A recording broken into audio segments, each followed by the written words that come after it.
Happy holidays, everybody. This weekend, New Year's Eve, I'll be at Captain Brian's at Marco Island. For everything else, go to BertCast.com. T-shirts, call to the machine. This is the Bertcast.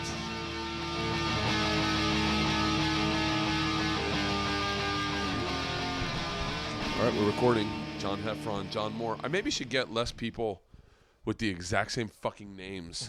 You think? In the same room. I just did one with the guys who did the documentary, Jeff Johnson and Jeff Hinman. So the whole time I'm like, so Jeff, it's fucking exhausting. Have you seen Maybe that's your Heffron's thing. Maybe I'll just do dudes with. I'll have like Baltazar. I got really out of my way to find them. This is Heffron's new shirt. Oh, that's sweet. Fucking hate you right now. It's a good looking shirt, It's right? American This is Apparel. what I like about It's American Apparel. He's not making any money on them. It's American Apparel. It doesn't matter, but the design is like really cool. Like I could wear that. It's not. It's not in your understated. yes. That's why I It's did not- it. That's why It's I did. like I love Ari's shirt. Ari's shirt is only made for dudes who are single, who smoke weed, and go to MMA. And like, I tried wearing his shirt to pick up my girls. I didn't realize that there's a black chick straddling his head naked. Like, Right. And so my wife's like, "You're not wearing that for pickup." And I went, "Why? It's Ari's shirt." She goes, "I don't give a shit whose shirt it is. It's got a fucking black chick naked on top of it, straddling his head. He's got ecstasy and acid on his tongue." And it fucking looks like you're tripping. And I was like, yeah, but it's a badass shirt. Duncan Trussell's has got a fucking, I always say Trussell's. Duncan Trussell has a great shirt. It's, someone drew it of him in purple, and it's white, but the fucking material, man, that's all the material. You know, we're done with the days of dudes with those big, fat, chunky collars, and it's like, Right. And it's like, it's like, oh my God, I got the funniest fucking story. Did I tell you this? No. I'm shitting on someone, and I apologize. We had a really good weekend. You're a very funny guy. I don't remember what your name is, but I apologize. All right, here's the. He's a very cool guy, but I thought this was the funniest fucking thing. So I'm selling my shirts, and he goes, "How much do you make on your shirts?" I go, enough to travel with them. And he was like, "Yeah, but it's a lot to carry." I said, "Yeah," and he goes, "You got to think out of the box." I go, "Really?" He goes, "I used to sell hot sauce." I went, "Oh, that's not a bad idea, but you got to be into hot sauce to pick up some dude's random hot sauce." He goes, "Yeah, you go to a site, you plug in all your ingredients, and then you send them a picture. They label it, they pack it, they send it to you, real cheap. Upsell's great." But he goes, "Yeah, I got out of the business. It was too much to carry. You ready for it?" I said, "Yeah." He goes, "I'm wearing it." I said, "You are?" He goes, "Yeah, wedding rings." I went, "What?" He goes, "Wedding rings, that," and he takes a beer and he pops open a beer with it. It's a wedding ring beer opener. And I went, "Wow." And he goes, "Yeah, man, they're fucking cheap as shit. I get them made in Asia, and I'm going to sell them for like $20. You're going to fucking, I get the first And they work shipment in." awesome for the bars that actually you need an opener for beer still. Or Exactly. any guy who's willing to take his wedding ring off that his wife fucking gave him on the day they got married and put this dude's fucking wedding ring on. I go, "Who the fuck is gonna put on a wedding ring?" And he goes, "Lots of guys." I go, no one, not fucking one person is gonna go, "Yeah, my wife gave this to me, but yours has a beer opener on it." This Total redneck stuff right there. This ring defines our relationship, our cyclicalness of marriage, but yours has a beer opener on it, and it fucking leaves my finger green. And he was like, "Well, probably single dudes then." I go, "What single guy's gonna put a fucking wedding ring on?" I fucking, Yeah, he needs to think that one through a little bit. yeah, and I was like, he was like, "Well, let's just find out when I start selling them." So I'm dying to know how his sales are going.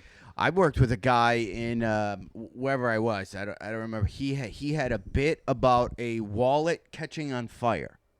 Right? I don't remember. And then he was a guest setter. He goes, "Do you mind if I do a guest set?" I go, "No." He goes, "I just need some gas money to make it home, and I sell stuff after the show. Do you mind if I do a guest set and then sell this stuff?" And I go, By the way, that's just for the record. Every comic that's listening, that's a little creepy. Do your guest set. Appreciate the guest set. Don't sell merch. You also don't sell merch at the Hollywood Improv or the Comedy Store. Like, that's just, these are like protocol things. But yeah. So I let him. You Some got it. guys, You got it. I go, whatever. Yeah. So he gets up. He pulls out a wallet. The wallet catches on fire. Then at the end of his show, he sells these wallets, and the wallet is like a magic wallet that has like a Zippo lighter type thing. That when you open it, the flint hits it, and then the whole wallet catches on fire.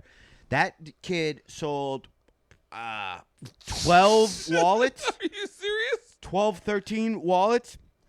at $20 a pop doing a 5 to 6 minute set. Shut the fuck up. Yeah, so I think what we need to do as comics is they have all these late night infomercials.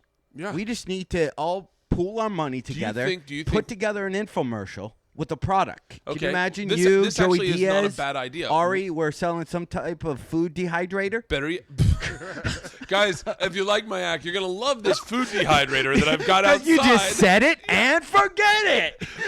What if you What is great about a do you think product? you would have sold a dickload of Snuggies had no one ever seen a Snuggie, but you were like, guys, I love. You had a joke about sitting on the couch, and then you showed that's not a bad fucking idea. Entirely. It's no different than having a joke and trying to sell a T-shirt that has the do around the. So it's the same thing. If you're willing to do one, or you just go high end. You go, man, don't you guys really hate the Mercedes or love the Mercedes SLK? I have one for sale. It was $80,000. They gave me one. It's $50,000. That's not bad if you also And then tie you in just with a loan company and you can get really great loan rates. And you're like, guys, here's the deal. Here's the Okay, deal. Listen. I've got if you go to Mercedes.com and type in Heffron in the coupon code. Yeah, we're thinking small change. You have to really Yeah. kind of think big out of the Guys, box. do you want to refinance your house? Just do a joke about a 5-bedroom, a 3-bathroom house Exactly. in Los Angeles area, and then go, by the way, I'll be signing autographs and taking pictures, and if you'd you like to put a bid on this house, Yeah. and you're selling. Think about the T-shirts or wallets or hot sauce you'd have to sell for that one sale. That would be fucking just one house, and you're just. We should do an infomercial. That's been a weird dream of mine. Is infomercials. If you see those infomercials on VH1 late at night around 1:30, they're cheap to do. Like in some markets, Incredibly cheap. you can get Seriously? in for like a couple $1,000s for a half hour on Comedy Central at like 1:30. Wait, why are we not buying infomercial time and making our own TV show on Comedy Central? Well, I think it's cheap, but you have to. I mean, it's cheap per one. I don't think you can buy just one. Just so everyone knows who's talking, this is John Moore. The Southern accent is John Moore. John Moore is a television producer. He produces everything. I won't say what. I probably shouldn't even say your last name, but Why? I don't know because your parents don't listen to podcasts, huh? No. He's also from the South. Yeah, he's from the South. That's all I'll say. But he produced and he's Joe been Schmo. missing for 20 years. That's Joe why Schmo's it's your weird. show, right? right? Yep, Joe You- Schmo. I just saw the advertising for that last night. January 8th. Yeah. January 8th. Please watch. Please watch. It's going to be great. John did the first Joe Schmo, and they brought him back to do the second Joe Schmo, and he was under wraps. He couldn't tell anyone. He was like, I'm working on a show. I can't tell you what it is. And then he hired all my fucking friends, and everyone knew a secret that it's the most frustrating That was thing in one the of world. the most rewarding parts of it. And so John has also produced everything I've ever been on, and John, nasally. and obviously everyone knows John Heffron. I'm so bad at fucking hosting a podcast. That's why I like this. Just keep going. What were we talking about? Okay, No, Comedy oh, Central. Hold on, the infomercial. Like, have you seen what was that show with the guy who died? They had the beard. You know that guy. Billy Lost. Mays. Yeah, you see Oh. this reality show they did with those guys and his partners, and they had that whole control center where they know when the infomercials Does well. are airing, and they can watch real time and say, okay, we got a hit product, or we're never going to do this again. But that quick. here's what I was thinking. Back when I was figuring out how much it costs to do that, you could get some comics, have them just do stand up. You know who does that is Byron Allen. Yeah. You Byron know that Allen guy. does it, yeah. All those shows, Comics Unleashed, his comedy, just this stand up one, are all infomercial paid So spots. wait, what? And then he sells advertising within those spots. We But don't those- need to sell advertising. We're gonna sell fucking DVDs and shirts and fucking Mercedes S classes. Like this is do not a bad both. idea at all. You can do both. I fucking love this concept. I'm making sure it's recording and we're not blowing out levels. That's fucking genius. I love this fucking. Or why idea. can't we come up with a Thigh Master? We'll come up with a product. Okay, all right. So much like On It Labs has got Alpha Brain and all that. We just go in and we find a product that we support. Like the ShamWow. Yeah. But wait. What? Okay, wait. Or you hold want on. to just- Let's cut back. Let's cut back. Let's cut It back. doesn't have to work. It just needs to be funny, so people come see our stand up. Yeah, you know how many people I was talking to somebody about this. If you bought time and it's you doing stand up and Yes. it plays 10 minutes of you doing stand up, you could saturate every market where anytime people tuned in, they would see those 5 guys doing stand up. And then when you rolled into that city, people would go, those are the guys from the thing. Yeah. Hands down. Okay. All right. Hands down. Here's what That's I would. what that Byron Allen does it and is a billionaire. How much does it cost? How much one of those spots cost? I don't think it's much. It's not. Especially now, because the And if you buy a bunch of them, it's like pennies on the dollar. So tell me what's it going to cost, John, to rent a set, to get a film crew to shoot it? How much money do we need? It depends on if you want to go What high up? tech or not. You can. Low tech. I think people will appreciate do low green tech. screen? Yeah, I want it to look like Wayne's World. Did you see that? There's one now. It's $5,000. it's an internet. Shut up. It's an internet guide, like how to make money on the internet with no experience. You don't even know how to open up a computer. Yeah. My system will show you. I was living in a 1-bedroom apartment, but after Yeah. that guy, he's sitting at a desk with this chick, and they're just talking, dude, and it looks no different than. Well, it's like. Have you ever seen? Have you ever listened to Opie and Anthony? Mhm. Okay. Have you ever seen Anthony's Compound Show? Oh, I've heard about it. It's fucking great. It's fucking great. First of all, if you're a fan of Opie and Anthony, you'll like it anyway. But if you're not a fan of Opie and Anthony, if you've never heard of Opie and Anthony, it's Anthony who's one of the hosts, and he just gets drunk on a green screen. He has a weather girl. Like it's not, but like it's straight up. I don't even know if he has a weather girl. I think I'm thinking of his ex-girlfriend. But it's him producing a TV show out of his house, and I'm like, wow, the way the internet's happening. Why not? Like, let's find a product. We all get behind it, and we all talk about it. You could go in a studio, shoot a podcast, shoot a visual, set up the things, have guests on, and call it the Podcast Gym Show, and slap that on and be in every market. Is it right? easy? I mean, Absolutely. you could just Absolutely. And I'm sure you know who else does that, dude? Is you ever see those shows? They're in every city. They come on late at night where it's like, hey, my name's Samantha, and we're going to hit some of the hottest places in Los Angeles. Hey, we're at the restaurant. All those are paid spots. So they're Those, paying like, for the spot. magazine shows. Yeah. It comes on after Saturday Night Live here. Yeah, and then Ion some are LA like, or some yeah, stuff exactly. like that. But they have them in I want to shoot now different cities. Yeah. Now that I've shot enough, I was doing the math the other day. I've been in the field shooting TV in the field more than fucking the vast majority of talent on television. So I was like, okay. Oh, really, Matt Lauer? Yeah. Really, Peter Matt Lauer. Jennings? Yeah. Lauer? Okay, let me just say more than Anyone on Jordan CNN? Hembrow, the toy hunter. Okay? Okay, yes. All right. That's the only person I've ever done more than. But no, but I was like, I was looking at my numbers and I was like, not numbers, but like how much I've been in the field. I'm like, I've been in the field solid for 4 years, every fucking week, that's a lot when it comes to like, the 10,000 work hours or whatever. And I didn't mean to shit on Jordan. I was joking with Jordan, and he knows I love him. But He's so okay. careful. You gotta be He's so looking careful for on toys. podcasts Yeah, these people days. get sensitive. 4 years in the field, that translates to what? Like 2 weeks of actual work? Yeah. Like as opposed to digging a ditch. So you got 2 weeks in. You got 2 Imagine weeks digging in. a hole. So I was like, man, I know how to make an okay show, but you know what I really know how to make is a really shitty TV show, like an almost unwatchable, network would never let you air it show. I can definitely do that. I was like, what if I get one of those late night spots and just do the most base, just like, hey, we're at some of the hottest spots. What brings you here? And you just host it horribly and make it a train wreck to watch. People would probably fucking watch it. How many times, if you go back, when, let's say, Girls Gone Wild or whatever, when those infomercials are on, how many? Oh, look at Leanne. Can you get the? It's probably good Leanne that just you get walked that in. before Little we've been staring at it. Are you coming tomorrow? No. Hey, no. First of my all, mother I you told said Leanne that. I thought she looked hot today. And she goes, I look like a lesbian. And I was like, I guess that's what I like. Do you think she looks like a I don't lesbian? know, a lesbian. She looks like a writer, or she's going to the biology lecture. Yeah. She needs a JanSport bag. Cake boss? No, you look No. like you're going to a Lisa Loeb concert. Yeah, you do. You say you All want to right. hear if you want to. Okay, great. Joey might be coming by, just giving you a heads up. Okay. I gave Pris a bone to distract her. No, we're fine. We're fine. You're kind of killing the mojo here, there, woman. Cave-like, do you? Beat it. Yeah. All right.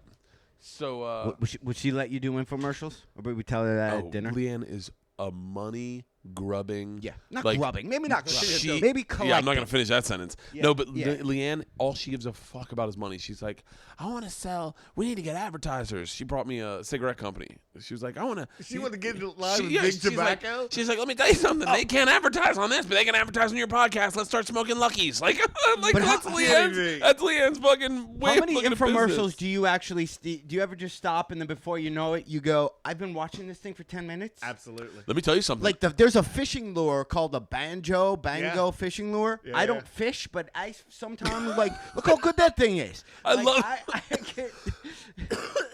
get, I watch. I have a massive respect for HSN. HSN hosts Home Shopping Network. I don't know how they talk about it for that long. I don't know how they do it either. It's a muscle I don't have. And not only that, they take callers and they connect with their caller in a real heartfelt, wholesome American way. Well, thank you, honey. I hope you have a great Christmas with you. And I can't even say the sentence that I'm making fun of. But like, I saw Sam Brown. Sam Brown's on Travel Channel too. I saw Sam Brown on Home Shopping Network. And she has her own luggage. I was like, what the fuck? Have you seen the Knife Guys infomercial? It's like it's like Home Shopping, but it's not on Home Shopping. And he buys local spots, and it looks just like it. Yeah. Item numbers and everything. Same. It's so lo-fi. They miss camera shots all the time. He holds up the wrong knife. It's just Shut hysterical up. to watch. Well, that's how that Trudeau guy, here's a book the government doesn't want you to see. Who's Trudeau? I don't know. I who want to Trudeau order is. that every time. Who is that? I don't know. It's just some guy that it makes it look like it's a news magazine, Yeah. like it's like 2020, and he only uses hot like chicks, and Yeah. it's all the government doesn't want you to know how to get $100 if you know, kind of like that guy who wore the God, man. the question marks. Yeah, I remember that guy. Yeah. And the I two wonder little if they're- people, the two little people twins that used to sell real estate in California. We need to do this, and you know what we need to do is then we mock any other infomercial that would be on at the same time. You know what I Yes. mean? Like you're basically like almost like we're rap battling all these other infomercials. Like we Yeah. go after all those guys. And we just load it up with sex. Like just sex sells. Just have a chick like dancing behind a silhouette like you're at some bar in Vegas. And we'll just have that on for 30 we can minutes. do this. I don't know why we don't. What is it, $5,000? That's all we need? I bet we can find an investor who's got a product. Okay, if you're an investor with a product, like a really great product, and you're like, I want to sell this. I want to sell this on, let's do a test trial. Someone gives her a product, you get the spots, we'll shoot it, we'll make it, and we'll see how your numbers are, and then we'll decide whether or have not. like Diaz, us, just all in like in some gritty looking set like Taxi. Just Yeah, like, what is this thing right here? And I just- don't know. It's supposed to toast fish. Wouldn't it be great too if you did that old school Johnny Carson? You're like, let's check. They're shooting next door, and you open the door, and it's Ari and Duncan. You're like, get in here, guys, and they're like, You what? sell it. Yeah, and we just have a. High on mushrooms, talking about this new blanket that keeps Yeah. you warm all night. Oh, that's. I'm telling you, man. There's so much money to be made. We're on the short side of the money right now. We're doing clubs for like what do you get? Like I get 35,000. That's so. I was wondering if you're gonna catch that. So you're not working the whole week. Yeah, I jokingly. that's for Sunday show, right? Yeah. I jokingly, when we're on set, whenever we wrap, like everyone, because I think the people think on television you make a ton of money when you really don't. But whenever we wrap, I always go, like, and I make sure to do this in front of everyone. I go, whoo, easiest $125,000 I ever made, and you always watch my travelers go, you made $125,000 awesome. for that? Yeah, and then you go, oh yeah, for this weekend. Like it's just so much fun. And then you have to pull them aside and go, no, I actually make $5. Have you bought? I actually bought one time the How to Get Rich. I fell for one of those infomercials. Well, you've fallen for all of them. You also bought the book, the game. Oh yeah, that wasn't an infomercial. Yeah, but you bought that book and you're like, man, you got to start wearing crazy hats. No, remember I said it works. It totally works. He says you got to wear crazy hats. The more crazy of a hat you I have. just can't do it. I can't do it. Like it's ridiculous the stuff you have to do, but it totally works. No, who does a crazy hat like? Break down the theory of the game. The game is a book It's the written by a pickup dude. artist. It's a pickup artist that is a lot of neuro-linguistic programming techniques. Yes. NLP stuff. Yes. Don't know And what that like is. Yeah. It's playing mental games, but it's the mental games that always I'm work. certified in NLP. It Really? always Yeah. work. You're one of the more fascinating fucking people I know. Keep going. Like the whole basic of it is the nag. you got to give the girl, you got to put her down, and that's the nag. I do that to my wife all the time. And like he'll say, carry like some lint in your pocket, and just pinch off a piece and pull it off her. Act like you're pulling it off her clothes. Shut It's up. a lot of work. God, that's fucking And, genius, it's like though. you have to be like a jerk, and like I don't have that in me, but it does work. 'Cause, like, the one night You can take it to the next level and be like, "Oh my god, what the fuck is in your hair?" And pull out like a French fry and go, "What the fuck?" And she's like, "Oh my god, like have like a dead roach and be like, "Oh, that came out of your ear." Or if you're reaching over to her, why not just drop the roofie into her drink? If you have to reach across the That works table, just as easy. it's just as easy, and then you don't got to carry lint in I your couldn't pocket. even find roofies. If you said I'll give you $100,000 if you could find roofies, I wouldn't even know where to start. Now go back. You put lint on her. So you do that, and you never talk to her. Only talk to her friends. Yeah. Okay. Because she's thinking, "Oh my, I'm a mess. Like he's only talking to my friends. I've got to do something to really impress him. I know what? I'll take him home and sleep with him." That's Shut the up. basic idea of it. That fucking works. It totally does. And like, it's funny. Like I went back and thought, like, there was one night I pulled a number from this chick that I had no business pulling a number from, and it was only because I was calling her the wrong name all night, purely by accident. I thought her name was something else. Yeah. And that was messing with her head. There's also ways you can do it where you can mirror and match the person you're talking to. However they're talking, if they're talking like really high pace, if she's like this, you match her tone in your pace. Because Really? people like people who are like them. So I definitely like people like. I like people like me, I think. Yeah. So, but if you like, if people are in rapport with each other, they're usually sitting the same. So look at how everybody look at YouTube. Look at that's so crazy. We're sitting identical right now. So, if I didn't point it out, if let's say you're sitting with a girl like that, in obviously if you're listening, you can't see, but you if they have their hand, let's say up by their temple, Yeah. you mirror that. And if you want to see if the person's in rapport, after you're hanging out in that space, you put your hand down and see if they switch positions. So that's how you find out if they're vibing with you. I do it at meetings. You create states in certain people. Like I walked into a meeting where the executive had. I've never put that much thought into a meeting, but now that I think about it, like hand paintings I've had from bad her meetings. kid. You know what I mean? Yeah. Like from her kid, and they're like, "This woman's really kind of bitchy. She doesn't give love to anybody. Just whatever." So I walk you in. met with Sharon Levy? all the.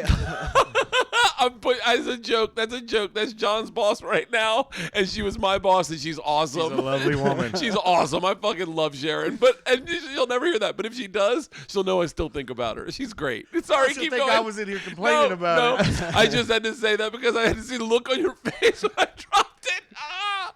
Oh, I fucking love Sharon. I love Sharon. Keep going. And so does John. Go ahead. So everybody came in and shook this woman's hand, and she's stonewalling. She's like, "Hello, hello, hello," and right before I touched her, Hold on one second. We have a caller. Caller, you're on the podcast. You're doing one at 11 o'clock?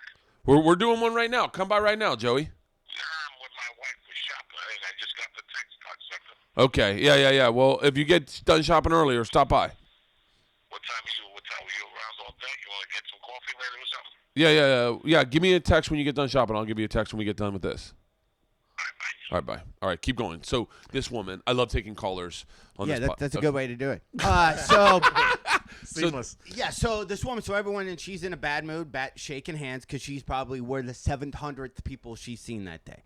So she has a hand painting, like a finger painting from her kid on the wall. Mm-hmm. So before I touched her, I go, "That's a great painting." And then she looked over. She goes, "Yeah." I go, "How did you feel when you got that?" So now if I ask you a question, your brain cannot not answer a question, right? So unless the kid passed away, Oh, that's how my meeting risk. goes. Yeah. That's But how my meeting goes. she goes, Guy in the front row's got sunglasses. I'm like, hey, asshole. He's blind. Oh, shit. So she goes, "Yeah, that painting." So now I just elicited those happy feelings, and then I shook her hand. God damn it. That's What? smart. Okay. I wish I thought that far ahead. I wish I thought that far ahead, too. I actually asked a woman in the front Keep in mind, row. I haven't been on TV in 7 years, so maybe the stuff I'm doing is not overly right. Maybe I would. But there's also, a bunch of different ways there's There's one technique. If you're a single guy, you should try this. Okay, stop everyone. Get a pen and paper and write this down. Because I wish I had this fucking info. You know what I did when I was single? I just got as drunk as possible until I was comfortable around them, and then tried to kiss them on the way home. Yeah. That was it. See, you were a handsome man. Like I've had this. Yeah. You know, John, everyone is. I've got to rely on a sense of humor, which doesn't always. So wait. What's the single? Yeah, what's the secret? I want to hear. Well, there's a. It's called spatial anchoring when you're talking about. Oh, you something. talked about this. You do this on stage, right? Mm-hmm. Oh, this is fucking awesome. Guys can do this singly.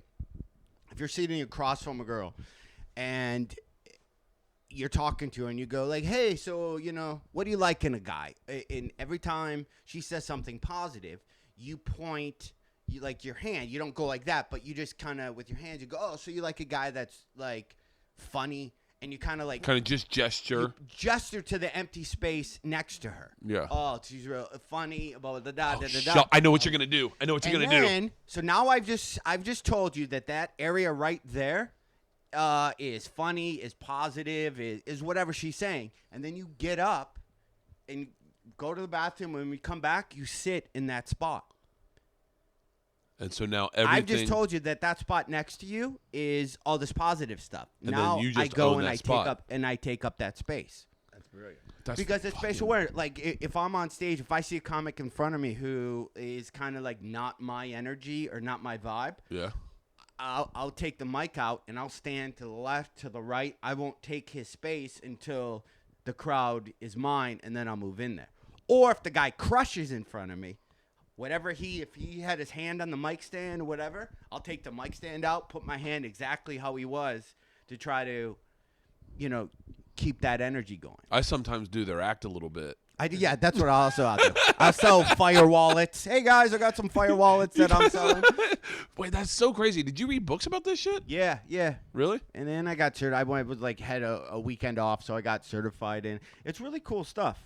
That's in language, too. Like you learn if you listen to. Everybody's got either their visual, audio, feeling, or whatever, and you can tell what the person's modalities are by how they speak. Like if they go, can you imagine if we did an infomercial? Could you see the people watching it? It would look so cool. So that person is visual. So then when you're talking to them, you start going, hey, what'd be really cool? I'd like to see that other bar that's down the street, or I would like to take a look at. Or, here, like people use different. If you listen to how they talk, you can pick up those. What got you into thinking like this? Because, like, I don't. Here's the thing. I live. Everything I do is a Zen kind of like. I try not to overthink about it because if I overthink about it, I start paralyzing myself. Like if I think about a meeting I'm about to go into, or if I think about an audition, I'll fucking ruin it. If you give me the sides the second before I step in the room, I destroy. And if you give me. If you tell me a meeting and you don't tell me what the meeting's about, and I show up to the meeting and I go right as we walk in the room, so do you know who we're meeting with? I do much better in those situations. That's probably because that doesn't give you a chance to play out the scenario in your head because everybody is also different. Some people will have a still picture, other people will play the movie out. That's probably how you are with flying. Is all your inner dialogue. Oh my God. The visual. You start playing that out, and there's ways so for you to stop that. I got on a jet one time, and I did not understand.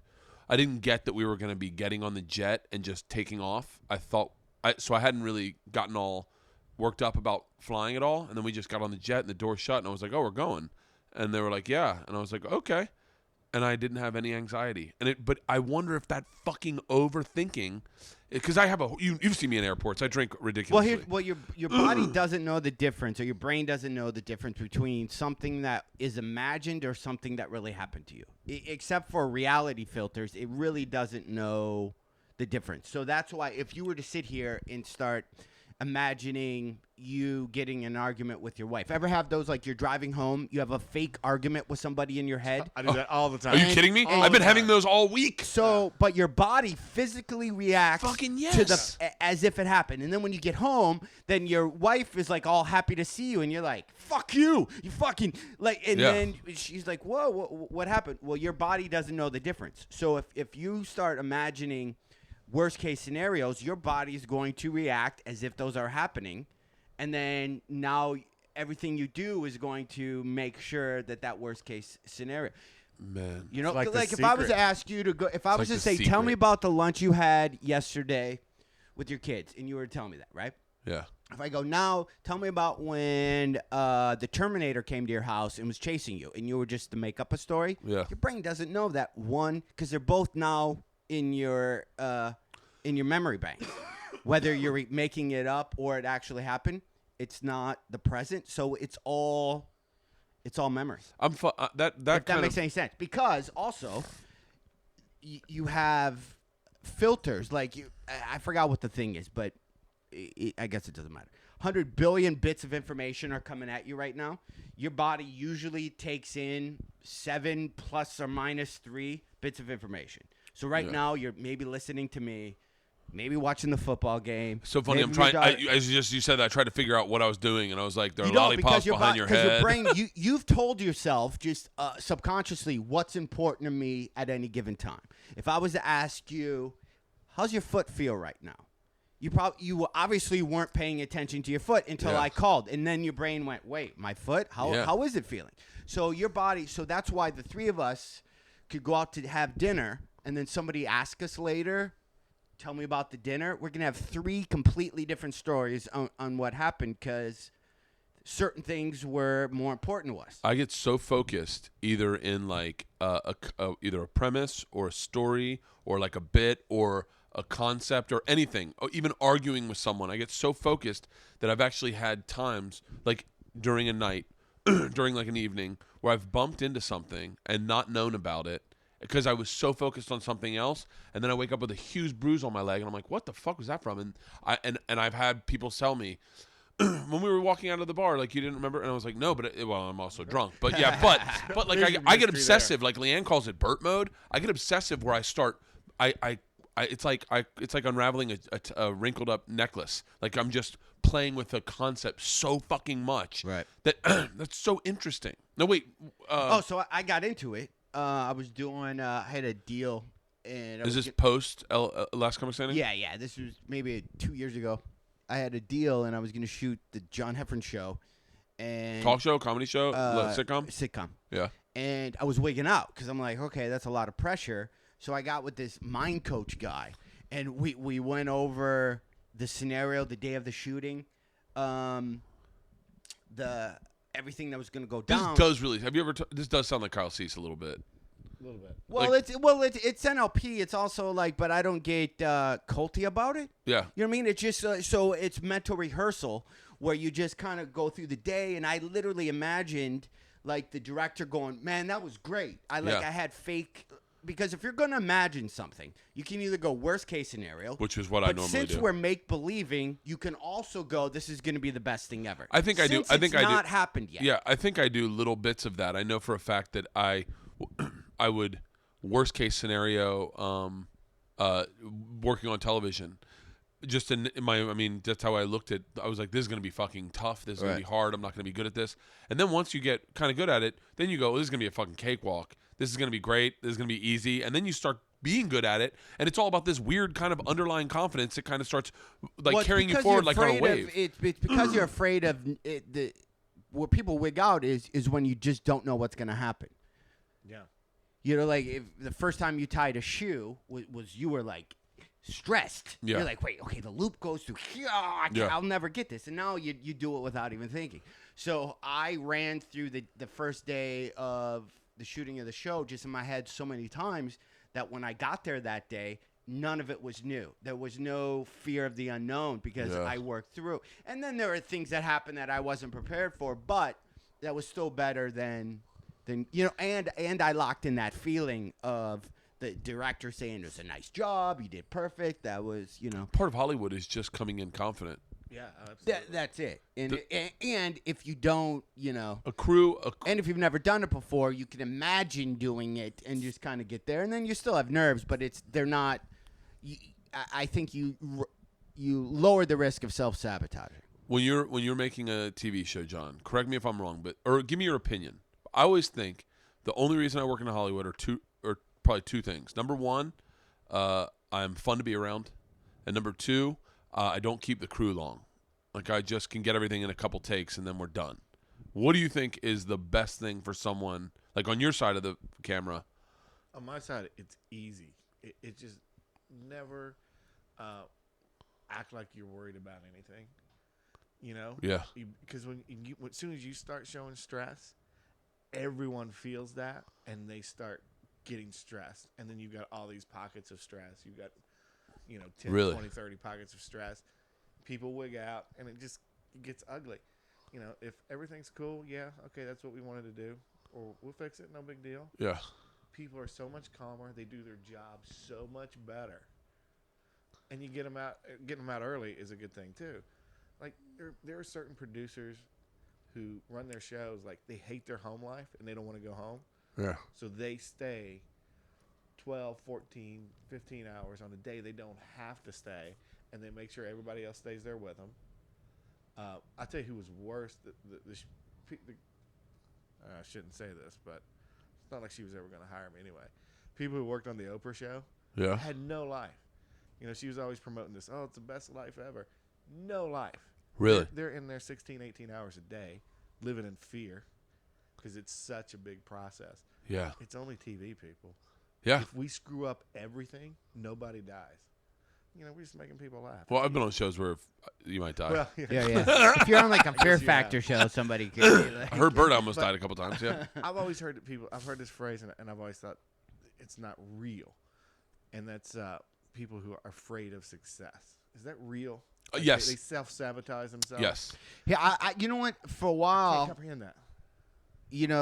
When I would go out for sitcoms, I would always be like the second guy. Like I would test and I would come, and then after a while, it took me a long time to figure this out. I was like, I think I somehow self-sabotaged it because I was afraid if I got it, I wouldn't know what to do if I got it.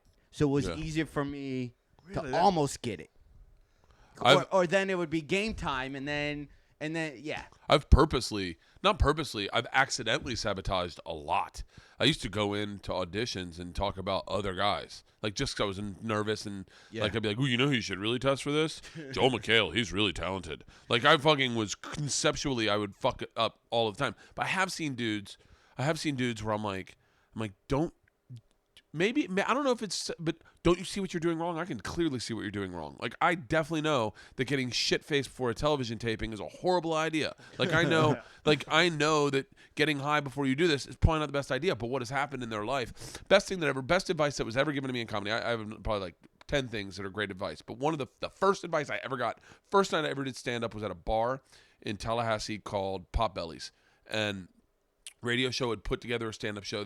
I was going to headline because I was the #1 party animal in the country. I had sold all the tickets, but they brought in 4 touring comics in Florida, and I was nervous as shit. I was closing the show. I didn't understand what a bad scenario that was. Everyone's doing 20 minutes, including me. I didn't realize how fucked I was. And then, and I'm nervous, and I go to the bar. I grab a beer. I don't know this dude's name to this day. Pulls up to me, and he goes, listen, I'm going to give you the great bit of advice, but I would not do that. He goes, if yours is your first time, I'd do it sober, because if you do that now, you'll have to do it every time. And I was like, shut up. And that guy was Jim Brewer. Amazing. No. I fucking, no, but yeah. So so now I don't need to drink when I go on stage. I drink because I get bored. Like, I drink because I'm bored on the road. But like, I totally can do stand up sober, 100%. I actually am better when I do it sober. The problem is I just get on the road for fucking, whatever, 40 weeks a year, and you're just like, I'm not going to not drink. What are we, fucking Mormons? Come on. Yeah. I'm not wearing underwear, and I'm not drinking. Right. Now,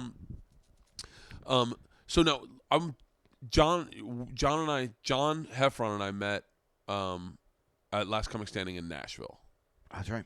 That was when we first fucking met. I never forget when I went there, Barry Katz was like, did you see John Heffron? And I was like, yeah. And he was like, he's really funny.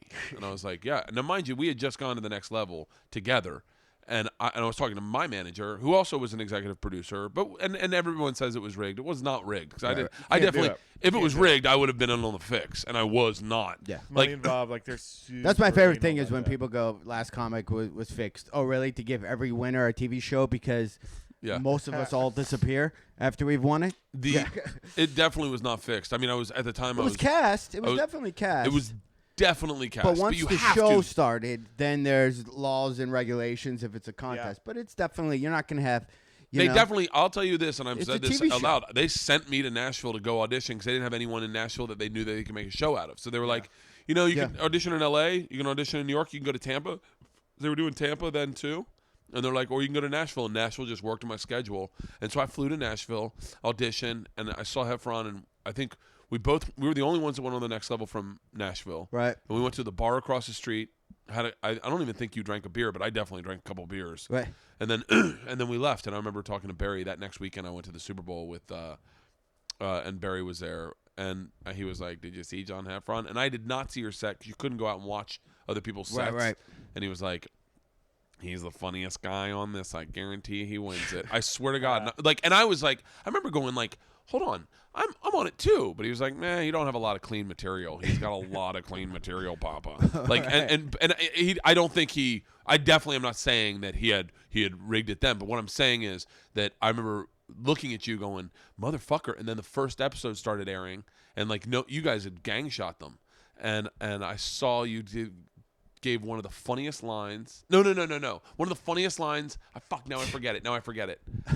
It was when you and Bonnie McFarlane went up against each other. Right. And I forget the fucking line you said, but it was so fucking funny. And I remember going, "Oh, that's what Barry's talking about." And you murdered that whole season. What was I always wanted to be on Last Comic Standing. What was it like? It was, if you look back, there's some stuff like I was way more stressed. But maybe because you just do that when you look back and go, why was I? Yeah. I never thought that, I thought I was going to be done after every episode. And once I made it into the house, now there was 10. Yeah. There was a massage chair at Sharper Image. Yeah. And all I was thinking is if I could be on for one day, because scale, you made maybe an episode $400 or That's $600. what you made an episode for that? Yeah, that's all you made, right? But so I went, if I could stay in the house, if I can make it to the next round, I can buy that massage chair. And that was literally my motivation. Like, I was just thinking, you know what I mean? I'm like, if I just make it this one more round, and then I would go, then the next time I was on, like, if I didn't get booted, I was like, if I make it the next one, I'm going to buy, like, I had all these, like, crazy things that I would buy if I made it. I did a show for Comedy Central called Reality Bites Back. It was me, Kyle Cease, Donnell Rollins, Mo Mandel, Amy Schumer, Red Grant, Jeff Garcia, Theo Vaughn. I think I've got everyone. Right. There was maybe a couple more. I'm sorry. Oh, Tiffany Haddish and I'm sure I'm forgetting somebody. But Chris Fairbanks. So the point is, it's a joke show. It's a joke. The whole premise is a joke. It's a mock of Last Comic Standing, and that a bunch of comics are living in a house, and we're all doing competitions. But everything was satirical. So, like, every episode would be a different challenge. So instead of, like, you think you can dance, it would be like you think you can dive. And we do a diving competition. And everything was supposed to be funny. It was supposed to be so lighthearted. But our scale was like $8,000 an episode. We were all making $8,000 an episode. Wow. And the more you stayed on, the another $8,000 you got. So it got fucking cutthroat. You're talking about a bunch of comics that would take a month to make $8,000. And I'll never forget. I'll never forget the first elimination round. I was like, I remember they nominated Kyle Cease and Donnell Rollins, and our moms had to pick who went home. And it was so weird. They brought us in a room and had us in a dark room and had us try to turn on a woman, and they turned on the lights and it was our fucking moms. And we were like, I was like, motherfucker. Still uncomfortable about that. Oh my God, there's so many things I regret about doing that show. But the first time they turn on the lights or they got to kick someone off, and I'll never forget. I think it was Amy Schumer going, "We just made another $8,000." And I went, "What?" And she goes, "We're on for another week. We made another $8,000." And I was like, "That's $16,000." I was like, I had fucking 2 kids. I was like, "Fuck yeah." Yeah. And Amy's like, "You want to bond together?" And I was like, "Yeah." Yeah. She's like, "Me and Theo have already talked how about fast it." that stuff Oh, starts. it You're was- like, okay, there's a little bit of gameplay on that. We did that on Last Comic. They were ridiculous. Like they were like, who can carry the most bananas and put them through a thing? And you find yourself not being funny at all, but carrying bananas like a gorilla. Like, I gotta win this. And then, but it was so. And then I got voted off, and I was like, and I tried to save face. Did you cry when you get voted off? That is maybe it's maybe the most dangerous thing I've ever done in comedy, but the funniest thing I've ever done in comedy. So we got voted off, It's Greg Louganis. So You Think You Can Dive. And I made the misstep of thinking that if I hit on Greg Louganis, he would keep me in the show. And then I hit on Greg Louganis, and then halfway through the show, he asked someone, like, what's up with this guy? You know, like, he's kind of cute. And I don't know, I was in a Speedo, and they're like, oh, he's not gay. He's married. He's doing it as a joke. And Greg Louganis got upset. He got genuinely upset. And when we went to go vote people off, it was me, Mo, and Amy. And his first thing, and they cut it out, but the first thing he says is, Bert, I just want to give you a heads up. You do not hit on a man when you're straight, okay? Like, you don't lead someone on like that. Like, real serious. Michael Ian Black even was like, oh, my God. Like, and I was like, and then Amy and Mo were like, looks like we're staying. Yeah, $8,000. Cha-ching, cha-ching. So they stay. Greg leaves. I get voted off. I'm in a Speedo with a robe on, and Michael Ian Black's on the table, and he says, and it's our exit interview, like our Donald Trump. Bert, you've made a lot of poor decisions in your life, yada, yada, yada. And I go, Michael, the great thing is they just keep coming. And I get naked. I get totally naked, and I get on the boardroom table, and I put my legs up on the back of his chair, and I start pulling his chair towards my junk. And Michael, I'm trying to get him to crack. I'm trying to get him to laugh because he had not laughed this entire time. And he kept moving forward, and he's turning his face. And like, I even have a great line where I go, look at Michael. And he goes, I'm afraid I'll turn to stone. And I go, part of you may. And so, and then at the end, I do a backspin, and I stick it naked right in front of him. And I look at him, and he falls out laughing. The whole crew breaks up, and I walk off, and I'm literally thinking to myself, I remember getting in bed with Leanne that night going, I have kids. Like, people are going to see me naked on television. I'm going to look like a fucking fool. Like, and I was so nervous. And then it aired, and Amy Schumer was the first person. She called me, and she was like, have you seen it? Best exit I've ever seen in the entire fucking show. And if you watch it, it's funny as shit, but Comedy Central won't get the rights to it. But I have it. That's fucking funniest thing I've ever done. But that was my exit. It's not on YouTube somewhere? I have it. It won't. I can't be played in this country. I have it on my YouTube, on my thing, but I can't. I think Comedy Central took it off. I gotta get a copy of it. You know where the Comedy Central does that? As a comic, you're on so many Comedy Central stuff, and then anytime you put clips of you on your website, you get a little thing from Viacom saying, "Can you take that down?" Yeah, and you're like, you're in violation of, and I'm like, I don't give a shit. What are you gonna do? Take my YouTube page Did you know that? I think I've told this story before. This random fact about TV. When we were on Last Comic, you got the standard issue day rate, and if you were on from from episode 1 to the end, you made $22,000. Is what the math was. Really? Like, if you were top 5, you made 22 because you were on every episode. Fucking great business practices. Okay. To get 10 of the funniest people in America, put them in a room, and all you're paying is $200,000 for 10 talents. And that's 10 weeks of prime-time television. And their numbers were through the roof. 13 million people the first. I never forget. So I won our season people. because we were new. We didn't make any money. Like, the other guys maybe won like $250,000, but on my season it was $50,000 talent hold, which is nothing. That's all it was? Yeah. So I made 22 out of my 50. They subtracted 22,000 from my 50. Right. Hold on. That's right. Are you shitting me? Yeah, so I made 22 for, if I came in second, I would have still made 22. Yeah. Right? So then I got a $50,000 talent hold. They subtracted 22 from the 50. That is It wasn't so 20. fucking bullshit. Yeah, so then after taxes, agents, and paying that, $4,800. Just a little. Are you random fucking funness. kidding me? Yeah. That's Now let's do this. Let's do this. You ready? This is gonna be fun. I mean, obviously that the money you made there wasn't. Then it's gone off to be very, Okay. I did well for myself. Excluding John Heffron. Yeah, you made a dickload on the road. Yeah, still. You made a dickload on the road. Yeah. Now, and you still do. So now, excluding John Heffron, let's list top 5 people that have ever been on Last Comic Standing. Can I say? I should say John Reap, since me and him have a podcast. You can't put John Reap in there either. Reap? You can't put Reap in either. Oh, let's fucking put Reap in. No, let's not put Reap in because he's on your podcast. I'm gonna go. Todd Glass. Number 1. Todd Glass. Oh, I'm gonna say Kathleen Madigan. I'm gonna trump all of you. Number 1 person that's ever been on Last Comic Standing, Amy Schumer. She's fucking huge right now. 4th runner up. Wait, you talking all of them? funny on the show. We're talking or after the fact. people that made it. evolved? I mean, people that made it. People that made it. People that. Oh, people you're that. talking about like who we thought. Were Oh the no, best. we can't do that because then everyone's gonna be like, "How come you don't think I'm funny?" No, we're talking about people who have succeeded the most in Last Comic Standing. Ralphie May. Yeah. Ralphie May, probably. Are we going dollars? Let's Remember last time we talked about money? Somebody said, "Why don't you guys just whip out your dicks and show Yeah. it?" That's what we. I would do But that too. Ralphie May's probably made more money than anybody else Yes, on yes. any of the last comics put together, So Absolutely. and still does. yeah, and still does.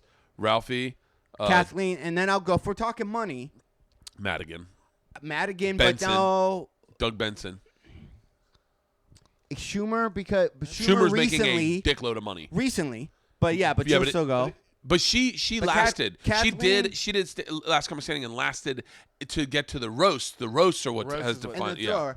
Madigan was powerful before last comic, and still. I would venture to say Madigan's rate went up, but not by much because I think she was making a lot of money on the road anyway. But if we're going now, though, she does theaters all by herself and has a thing. Yeah.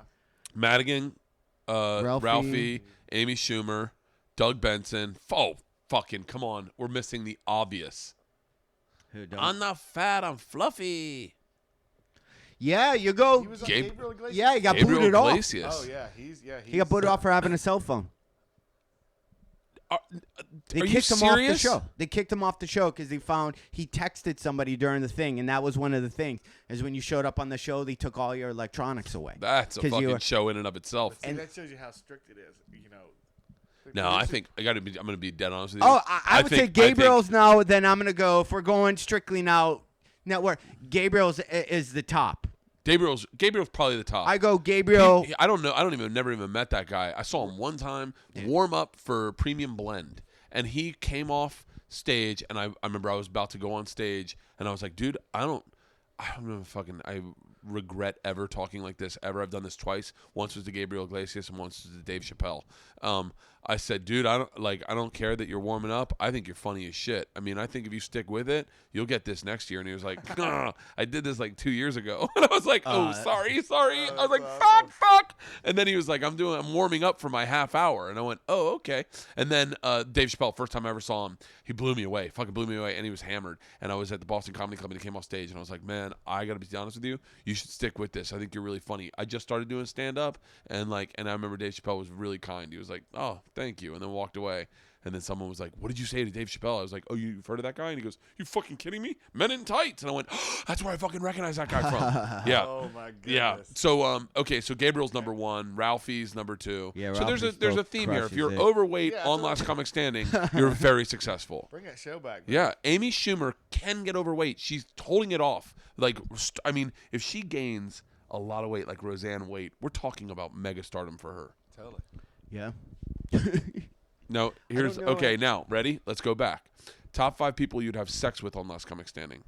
Same list. The same list. Definitely. If we want to keep, keep it going. No, I'm trying to think who. Well, Amy and Bonnie. McFarlane. Ooh, who was the couple years? I'm not ago? saying anyone because then if you don't say it, then you're like, if It's you say a hard to name, remember. then There's they're like, so many people. ooh, I would never have sex with that person. Then Ant. Yeah. Who won the one before last? It was the girl. Eliza. Oh, Eliza. Yeah. Oh, Eliza's number one. There you I'm go. putting Eliza number one. I'm putting Amy number 2. And then no, just any of the other ones. You're just imagining them that they. Eliza's are done well. Eliza's done great. Yeah, Eliza's done great. Everyone so the does girls, like a lot of the girls, do well. great. Do you get when you go do radio? Do they ask you about it? Yeah, but I'm at that weird stage where, in case I've peaked, in case that was. Now listen, I do a lot of like corporate In events. case I've peaked. You know what I mean? Like that is the funniest fucking statement from a fucking 40-year-old comic. In case I've peaked. So I do a lot of corporate events, so I could easily disappear, never be on television again, and still have a wonderful life and stuff like that. But now when people bring it up, it's people come up to me, they still go, "I voted for you so much." It's in their brain, they think it was just on, but it was on. I was on 7 years ago. It was 8 years ago. It was Yeah. 8 years ago. I only know that because Georgia was born the day it premiered. The day it premiered, I was on TV saying, I need this. I got a baby on the way. Yeah. And the doctor walked in the day it premiered. Georgia was born because we sat with Georgia in our bed in the hospital and watched us on TV. And I went, well, that's so crazy. And then the next week I went on the road with the Tell, and I was at the bar at the American Airlines bar, not a Bennigan's but the Chili's, Right. down by the gate. And I went up to have a drink, and someone goes, "Hey, it's Bert." And I was like, first time I ever got recognized, or doing stand up. And I was like, "Hey," and he goes, "Oh man, how do you?" Did you have the baby? And I go, yeah, yesterday. I still had the arm bracelet on. They're like, shut the fuck up. It's Bert. He just had the baby. 13 million people watched that. I only remember that because that's the most that's ever watched me on anything. And the whole bar recognized me. The whole fucking bar. And everyone got me fucking liquored. I got so drunk for that flight. I remember going to Vegas, and after Last Comic aired, I was one of the before the house. It was just like the prelims or whatever. I was in Vegas at a bachelor party. And I was like, what the fuck's with all these dudes? Like, because it was the first time people were staring at me. Yeah. And so let's say the guy, recognized, I'm like, this fucking guy over here, why do you keep staring at me? Yeah.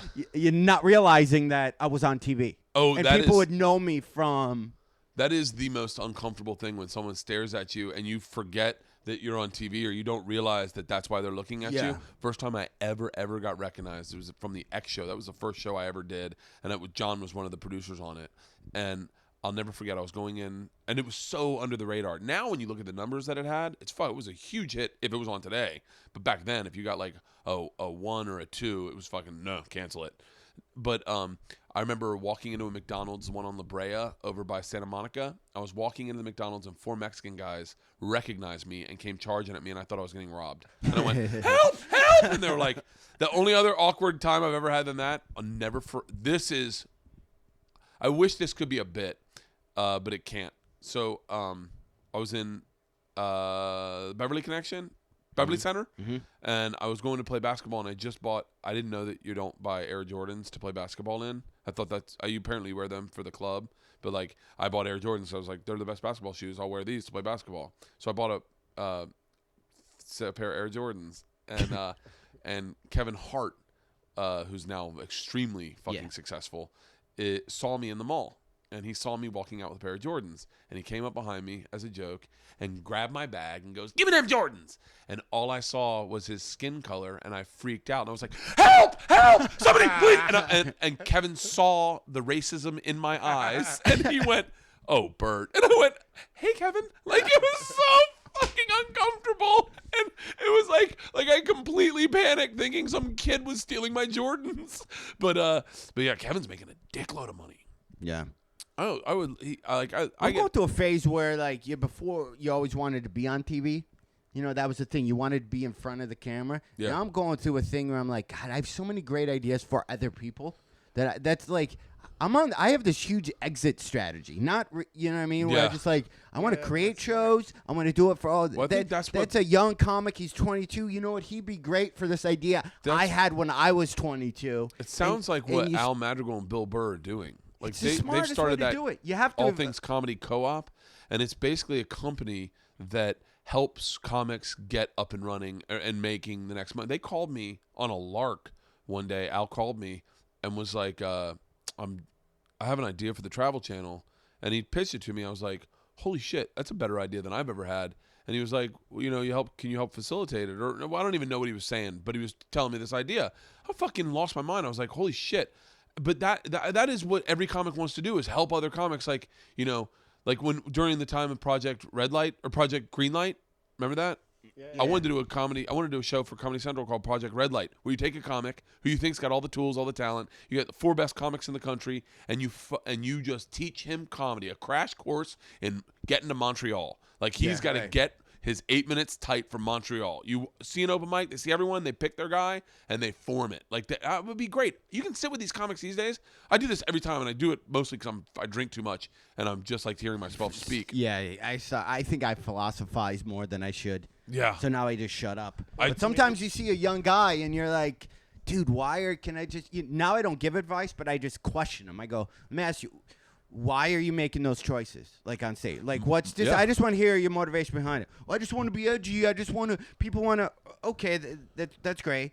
But what's your business plan for that? You think that material were, you know what I mean? You'd hear. I remember when I was Like, young. those are guys that are really dirty. There's like 4 or 5 guys that are uber dirty that ever got really famous, and the rest all disappear. Yeah. That's just my. That's 100% true. That's why I've always been cleaner. Not because people are like, dude, you don't talk about real things. Yeah, I do. I talk about stuff people can relate to. Yeah. I don't need to be up there going, don't you want to fist your? I don't. That I don't have to a me lot that of- yeah. doesn't serve a greater purpose for what I like to do. There was a genre of comics who genuinely came about their dirtiness honestly. They were the guys that started in New York back when New York was a little rough and edgy. It's like the Nortons This is and the Attels. fake edge guys that get on stage and they're just angry about drive-thrus, and they're angry about it. I'm just like, so you're not being honest with yourself. You're like that. It's fake anger. Nobody's that pissed. You're not edgy. I've never had an angry bit. I've never been angry. I have had bits that make me laugh harder than the audience that work really well because I'm laughing throughout them. Yeah. But then, and people just laugh when I laugh, but then when you start telling the bit for real, you're like, well, I don't find it funny anymore. I can't just fake laugh, you know? Yeah. Now, what percentage do you guys do new versus old? Like, you know how Louis does that thing every year, it's done. I'm definitely not Louis and Bill. I'll tell you that right now. He's an animal. He's an animal.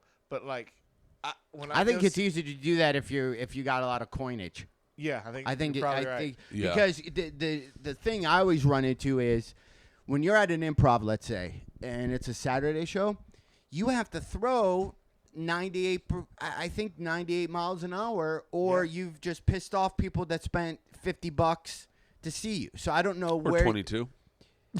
No, but you know what I mean? Yeah, you don't charge 50, really? Like no. you don't get 80% of the door. I think I definitely. So think, you have to bring it. You can't have a show where you go, here's my. People like it, but first you got to perform. I don't know. I like hearing classic bits. I refurbish. I do bits I call refurbishing. Yeah. Where I'll take a bit of mine where the punchline, let's say I said it, and then the new bit, my wife says it. And you change up the scenario, but the beats are still there, and it seems new. People have busy lives; they don't remember everything that you said. Yeah. When I was younger, I was writing a lot more. Now I write. I'm writing a lot right now, but I definitely went through. Like right now, I was just in Denver and in Tampa, and I would say, I'm gonna. How often you go back to a city? Once a year. Just once. Once, except for Columbus. I said to Stroop, I want to start going back there like more often.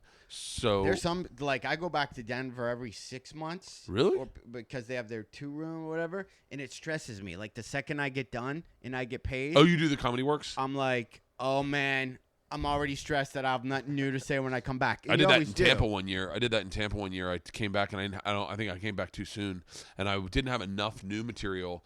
But now I've gotten to a place where I'd say 50% of the show is new stuff, 50% is old stuff. But I gotta tell like.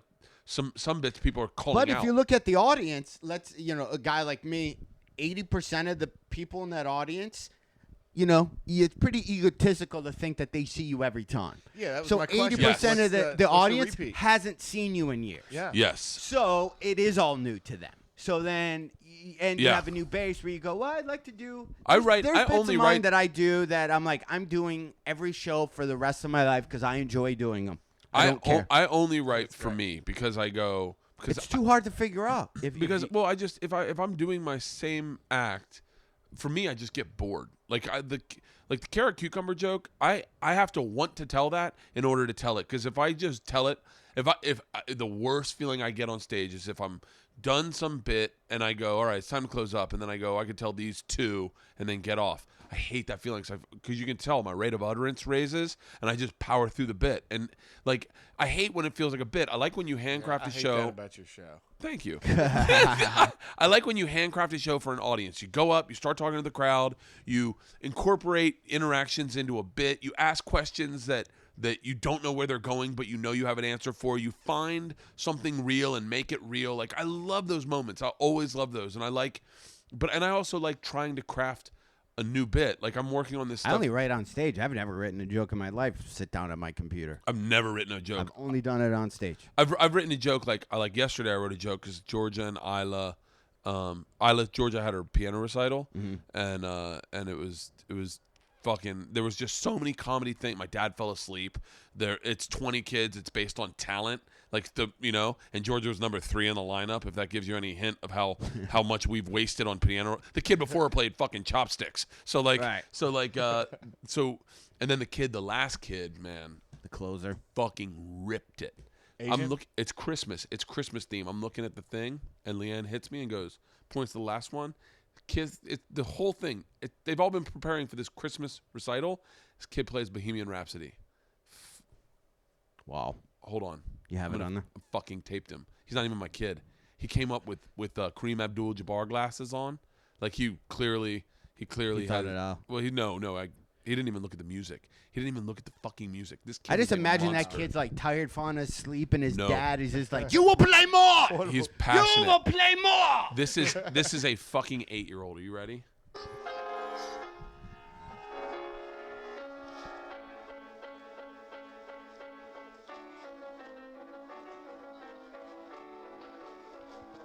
Not bad for an 8-year-old.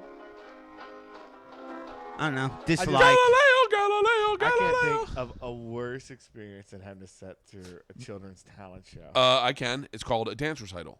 A dance recital is worse. No, but you got to do those as a parent. Like you got to do them. But when you have a kid, you're gonna have to go to the recitals, and dance recitals suck because everyone's bad.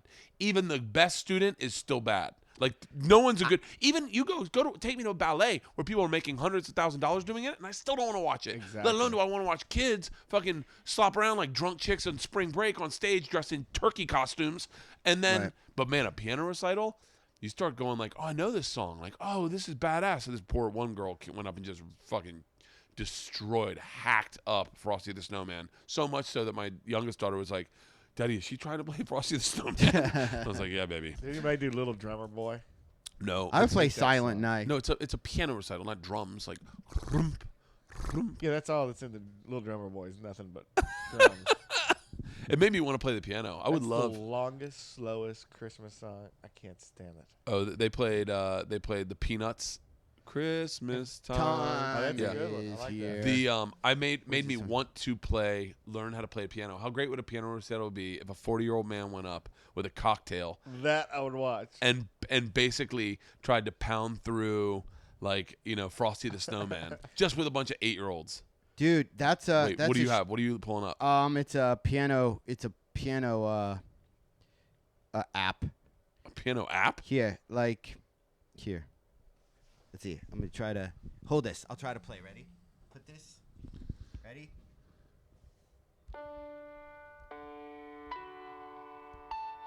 Wait.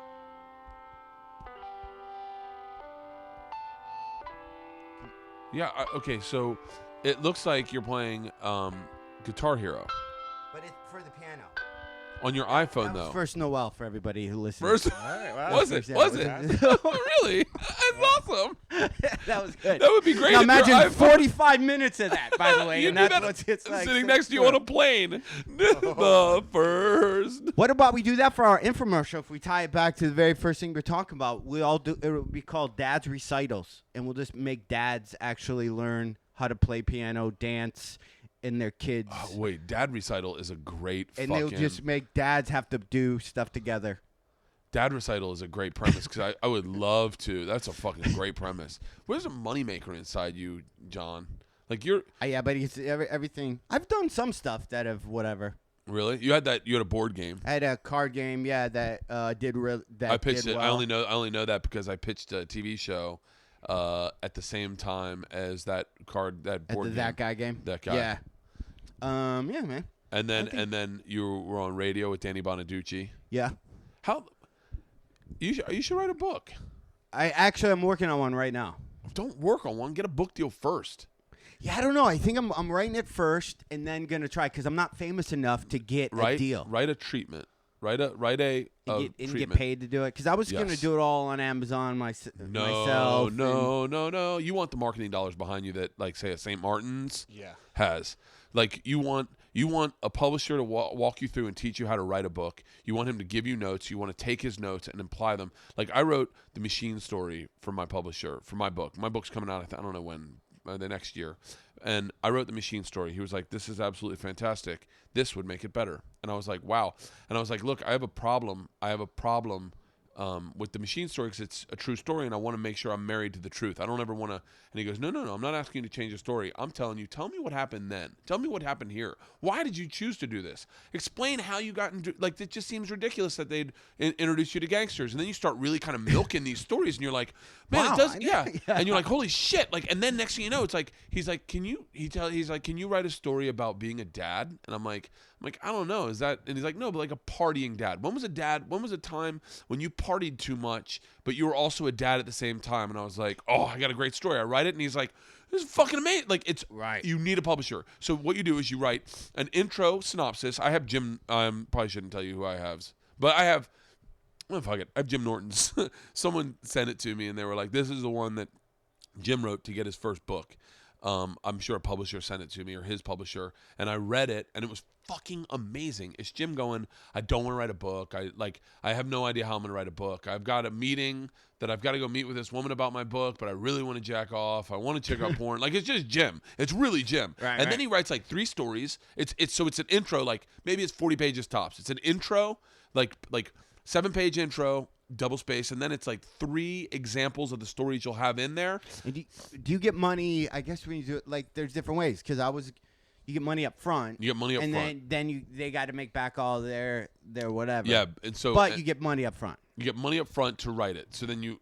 And like when you have a publisher, like for a first-time writer, when you're not established, that's where you're going to make money selling it. They're going to put it out there, get your name out there. They're going to get you on the Today Show. By the way, you know what shows. Jim Brewer told me about his book? Jim Brewer's book's fucking amazing. Yeah. I fucking love Jim Brewer's book. Yeah. And he told me this little trick.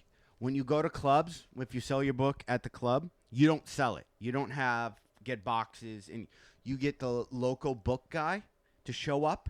And he sells your books, but that all counts on your bestseller list. Oh, so now you're selling 200 books a weekend that is getting recorded, opposed to you selling it out of a suitcase. I told Joey Diaz. And then at the end of the month, now you just sold an extra 2,000 books that are on, There's a great app that I heard Greg Fitzsimmons talk about on his podcast, and I told Joey Diaz to get that Joey got because Joey wants to write a book. It's called Dragon Dictate, where you just put on a headset and you just talk through the book. And I definitely I'm not writing my book that way because I drink, and apparently Dragon Dictate can't translate my drunk Here's how you talking. do it. I have a service that I use. It's a disabled vet. It's called 24-hour transcription. Yeah. $13 for 45 minutes. So every week I record my sets and I upload it, and then I get 40, 50 pages of every word I said on stage sent back to me. Why is it $13 to transcribe 45 minutes? Yes. Or every 45 minutes he gets $13? No, $13 for 45 minutes of transcription. Wow, so you can talk into you could Wait, talk and this out guy's your a book. disabled vet? Yeah, great. and then you That's upload fucking it, great. and then everything you just talked comes back written, so you don't have to worry about the program. Someone needs to tell Joey about that because I'm going to just tape record him when I go have coffee with him. I'm just going to tape record him, No. and then I'll send it to him, and then I'm going to give it to him as a Christmas present. I go, here's your book. I'll be like, what the fuck? Yeah. And you helped us with some disabled vet. That's how I was going to do my book. Is I already have the 10 chapters, and then we're going to talk out because my book, the chapter before, doesn't have to do anything with this, so it's all separate. Yeah, I want a good, here's I want the a good thing, here's the bathroom thing. reading book. So Yeah. you sit down every time you're Yes, taking a shit. But there's, yes, I agree. My goal. I read Brewer's book, and I was like, I love it because not every chapter connects with the chapter before, but some do, and those are the ones that keep me reading. Is when I'm like.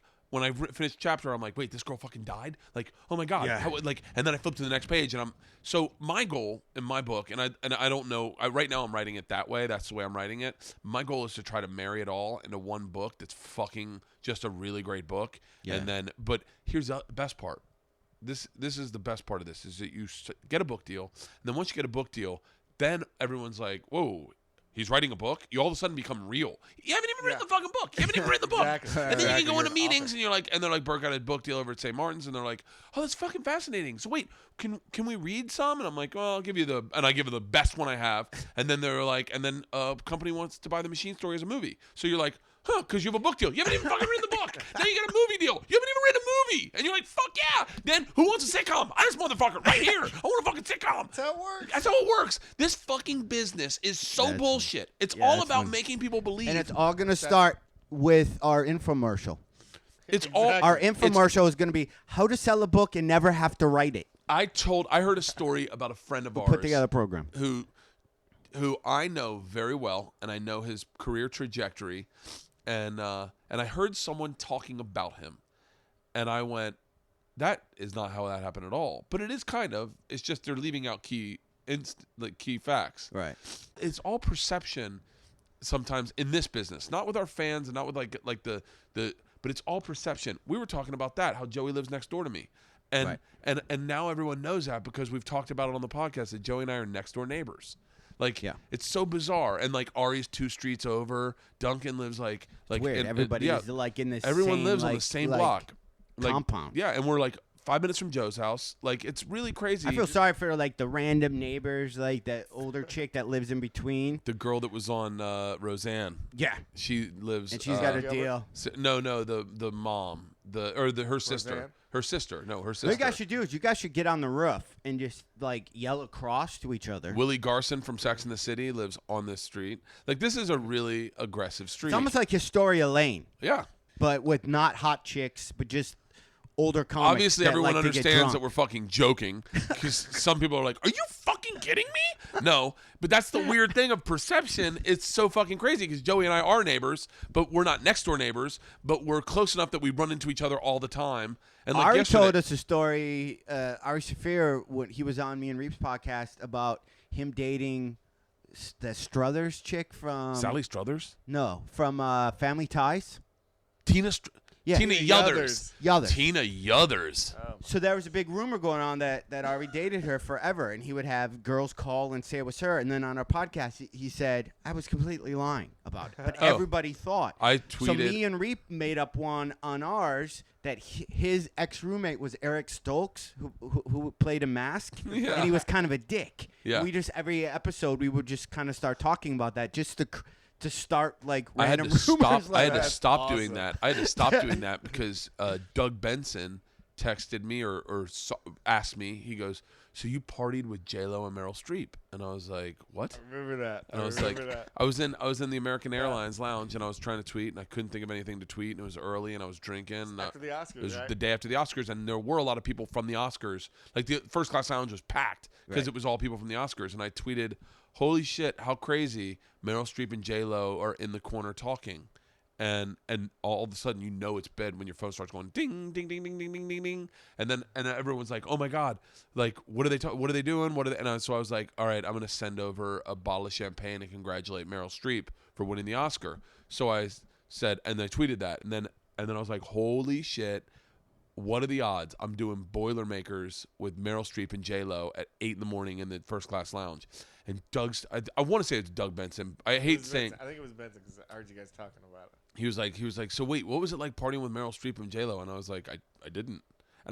And it sucks when you it's one of the reasons I try to stay as true to the story on stage about my stories, because when you let in the fact that you're like when people find out there's any bit of a lie, they fucking lose faith in you. Yeah. Like I saw Doug look at me and go, "Oh."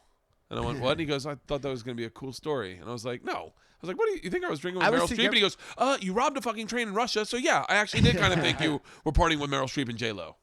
Every time I'm at the American Lounge, I always want to write a note and tape it and hide it and then let you know coordinates and where the secret drop is. Because we have the same, every time I go to American Lounge, there's a bartender there. He's there Carl, right? Carl. He's and there. now Saul's. Carl's hours got chopped. Yeah. So Saul, Carl's I there see at a lot. 5 a.m. And when I go in there, the guy wipes on the thing and goes, "Bert was just in here 2 days ago. He's Yeah. on his way." He always And says, then- he goes, "I and just then saw Efren." Yeah, and then I go, That's "Well, tell him." awesome. Yeah, so I'm like, I'm going to start like the Mossad. I'm going to start hiding messages and go, "Bert, it's underneath where they sell oatmeal." One of the most awkward interactions I've ever had with Carl is I walked in with Leanne to go on vacation, and I walked in at like 6 in the morning, and Carl goes, "All right, I can start serving you in 30 minutes, Bert." And she went, "The bartender knows your name?" And I was like, "Oh, I come here a lot." That's hysterical.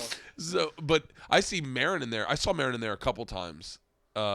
He's always on the computer I would see, yeah. I would checking see his people in Libsyn there. numbers. Yeah. How many people do you think download this podcast? A lot, right?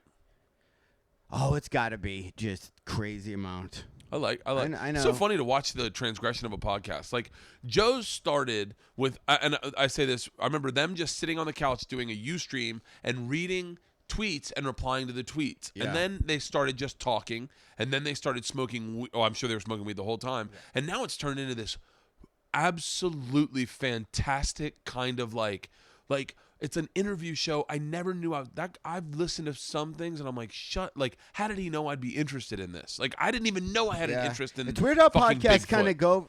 You find that like when me and Reeps, we don't have guests on just because we travel so much. So smart. But we just try to be like lighthearted. So we like play games, like almost like a morning radio show would. Yeah. We don't get overly because there's so many guys that do stuff so well. Yeah, I like Marin's is. Although, is it weird that I get a little jealous that I've never been on his show? Like I look Marin's? at Marin's and I see No. all the comics that are on there, and I'm like, it's just, but it's not. There's you no. know what's weird? I would have guessed you've done it. I would have guessed you'd done it too. No, he won't have me on. I think I've had a publicist try to reach out and whatever. But I'm also not in there. There's a lot of comedy cliques that I do not belong. I'm not part of Yeah, because I've always been by myself. there's a I lot. started in Detroit, so I wasn't a New York or I just guy. I just I knew wasn't an alternative person, so I wasn't on Marin's based on by any merit or anything. Just making sure we're still recording. I wasn't based on any merit. I was just based because we had done a TV show together. I was on his TV show twice, and one of the girls that was hosting it was a girl I had done was Daphne Brogdon. Who, by the way, I'm going to bring the X Show back, and we're going to do the X Show in here.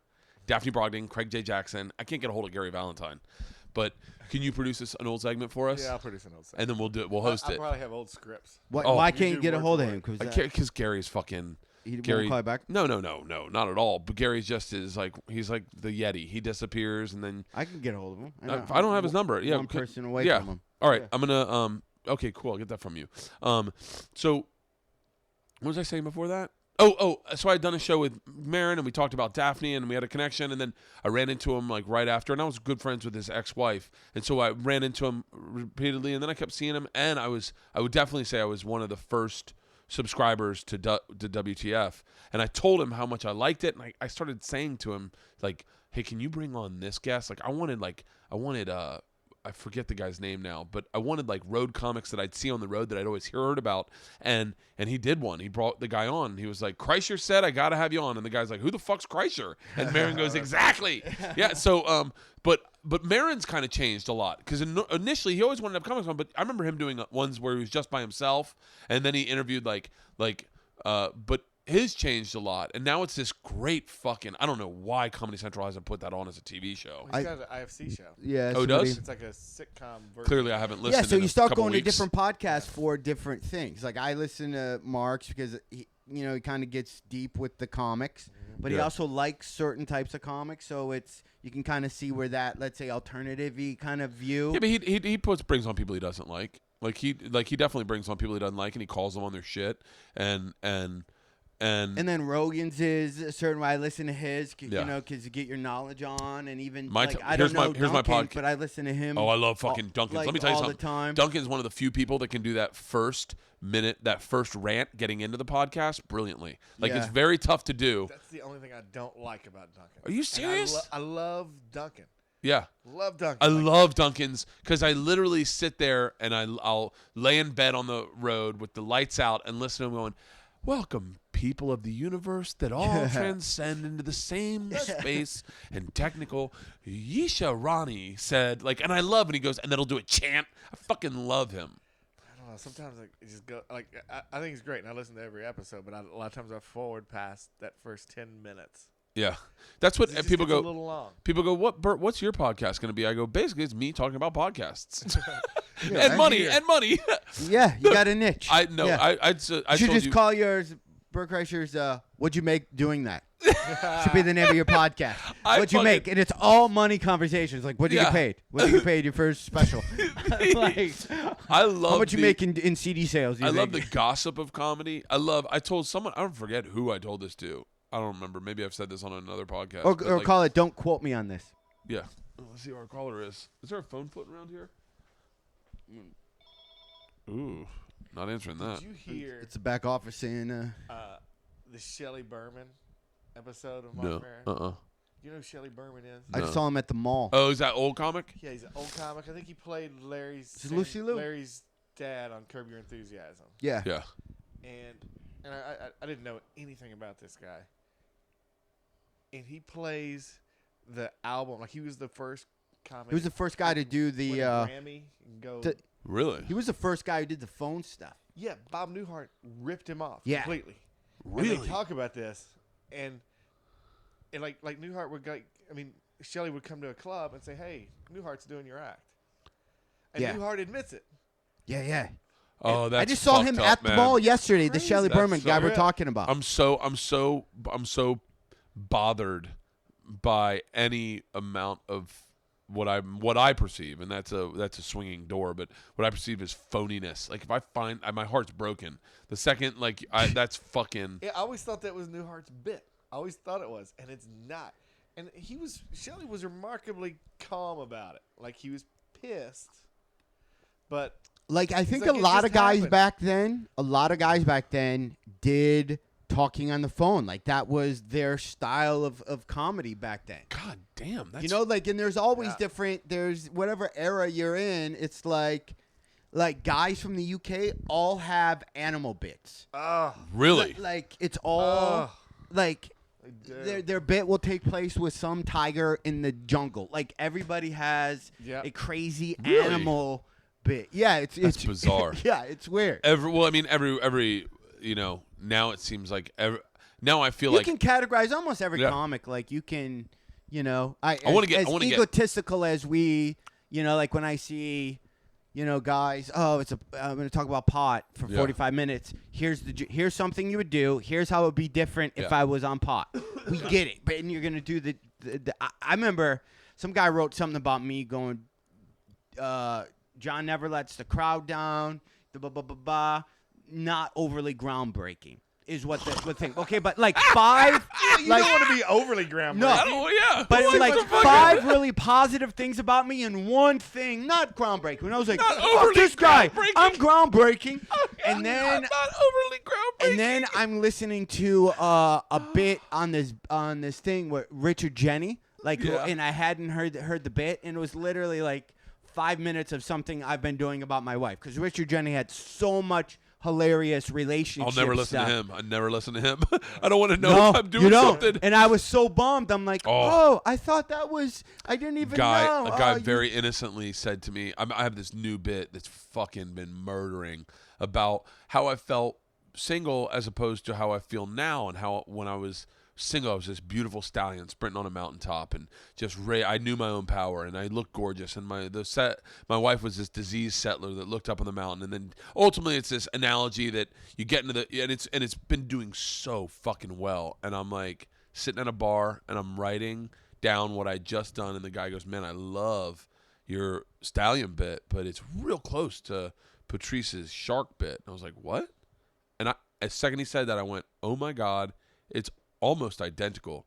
How Patrice said, when it's just a different, it's an animal, and it's a different animal. But Patrice was like, when you're a shark, you're a hunter, and then now your wife doesn't want you to hunt, your girl doesn't want you to hunt, but you're a fucking shark, and I'm like, oh my God, I got to stop doing it. The guy goes, "No, it's not the same bit," and I go, "But it's close enough in nature that I But lose you it." could take that. I could take that even back one further, and this is where it never ends. We could probably do this into the 20s Yeah. or 30s. Larry Miller has a bit about riding a horse when you're single, and he does an analogy how you're riding it like, and then as you get things, then it becomes. But so you can Yeah. even go. Now we've just found a guy in the 80s who So did. so it doesn't count. Like, it doesn't count if you have a shared concept. I mean, there's going to be, but Parallel thoughts. I think as a it's comic, parallel thoughts. okay, But I like, definitely heard Patrice do that analogy. I definitely heard it was on Maron's WTF. I definitely heard him do that analogy. I had distinctly come up with the stallion analogy well before this. I came up with that when I was single. Me and my buddy Croy, we thought of that. That is. And I didn't even see the connection when he said the shark thing. I just started doing the stallion thing because I got a good end to it about eating carrots, and now you're sitting in a fucking barn eating hay, and it's just I got a good end to it, and I was like, But you know what I'm worried about? I have so much stuff in my act about being in your 40s and just the different stages of life. From when I compare stuff that happens in your 20s and I tie it all in that young guys can learn from older guys. It's a thing that my whole act's been based around forever. And now this movie's coming out called So You're in Your 40s or This Is Your 40s. And I read a review, like, it makes some good points. And all the points that are in this movie, I'm like, motherfucker. Wait, you want to? Those are like, so I'm not even going to see the fucking movie, man. One step See, further. you should send that review that to the reviewer and say, look, I'm groundbreaking. Yeah. I Overly did this, groundbreaking. 20 years. But yeah. So And now, so somebody's going to see that movie that isn't even out yet, and then they're going to see me and go, oh, yeah, that's just like the movie. I'm like, you motherfuckers. Seth Rogen did expect the baby movie, the baby, whatever it is. And I was afraid to see it because I was afraid that his childbirthing thing was going to be like mine. And then I realized, whoa, hold on, everyone had childbirth the exact same way. We've all had the exact same way. Every comic that's seen it probably witnessed the exact same peaks that I did. It's just I never saw anyone do it, and I just told it on stage, and I was like, all right, that's mine, and then I closed my ears.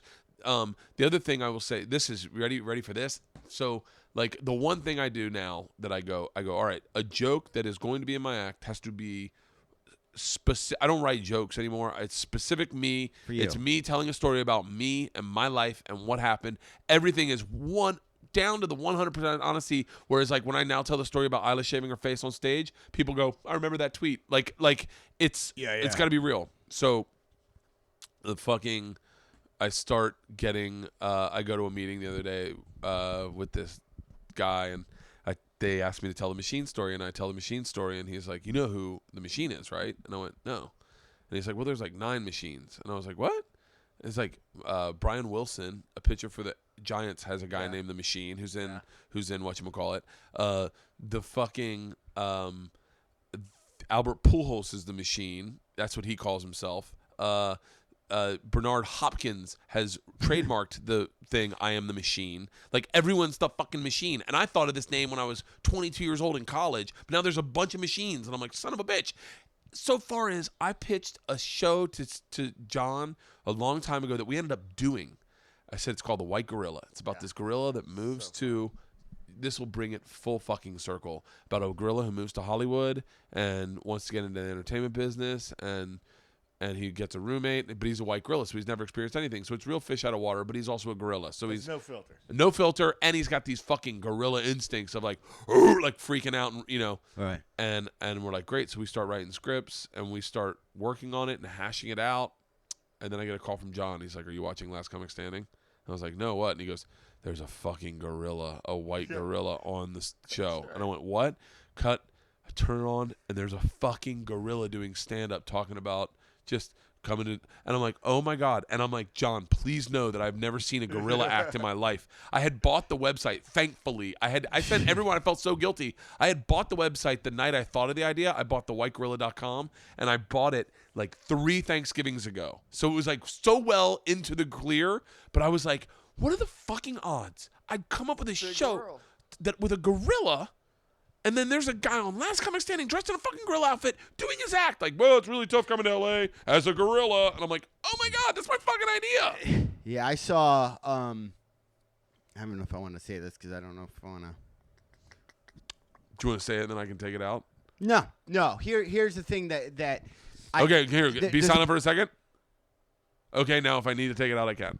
That's why I'm coming out with this book, and I'm doing it pretty fast. I do for a lot of specials, even if you go a couple CDs ago.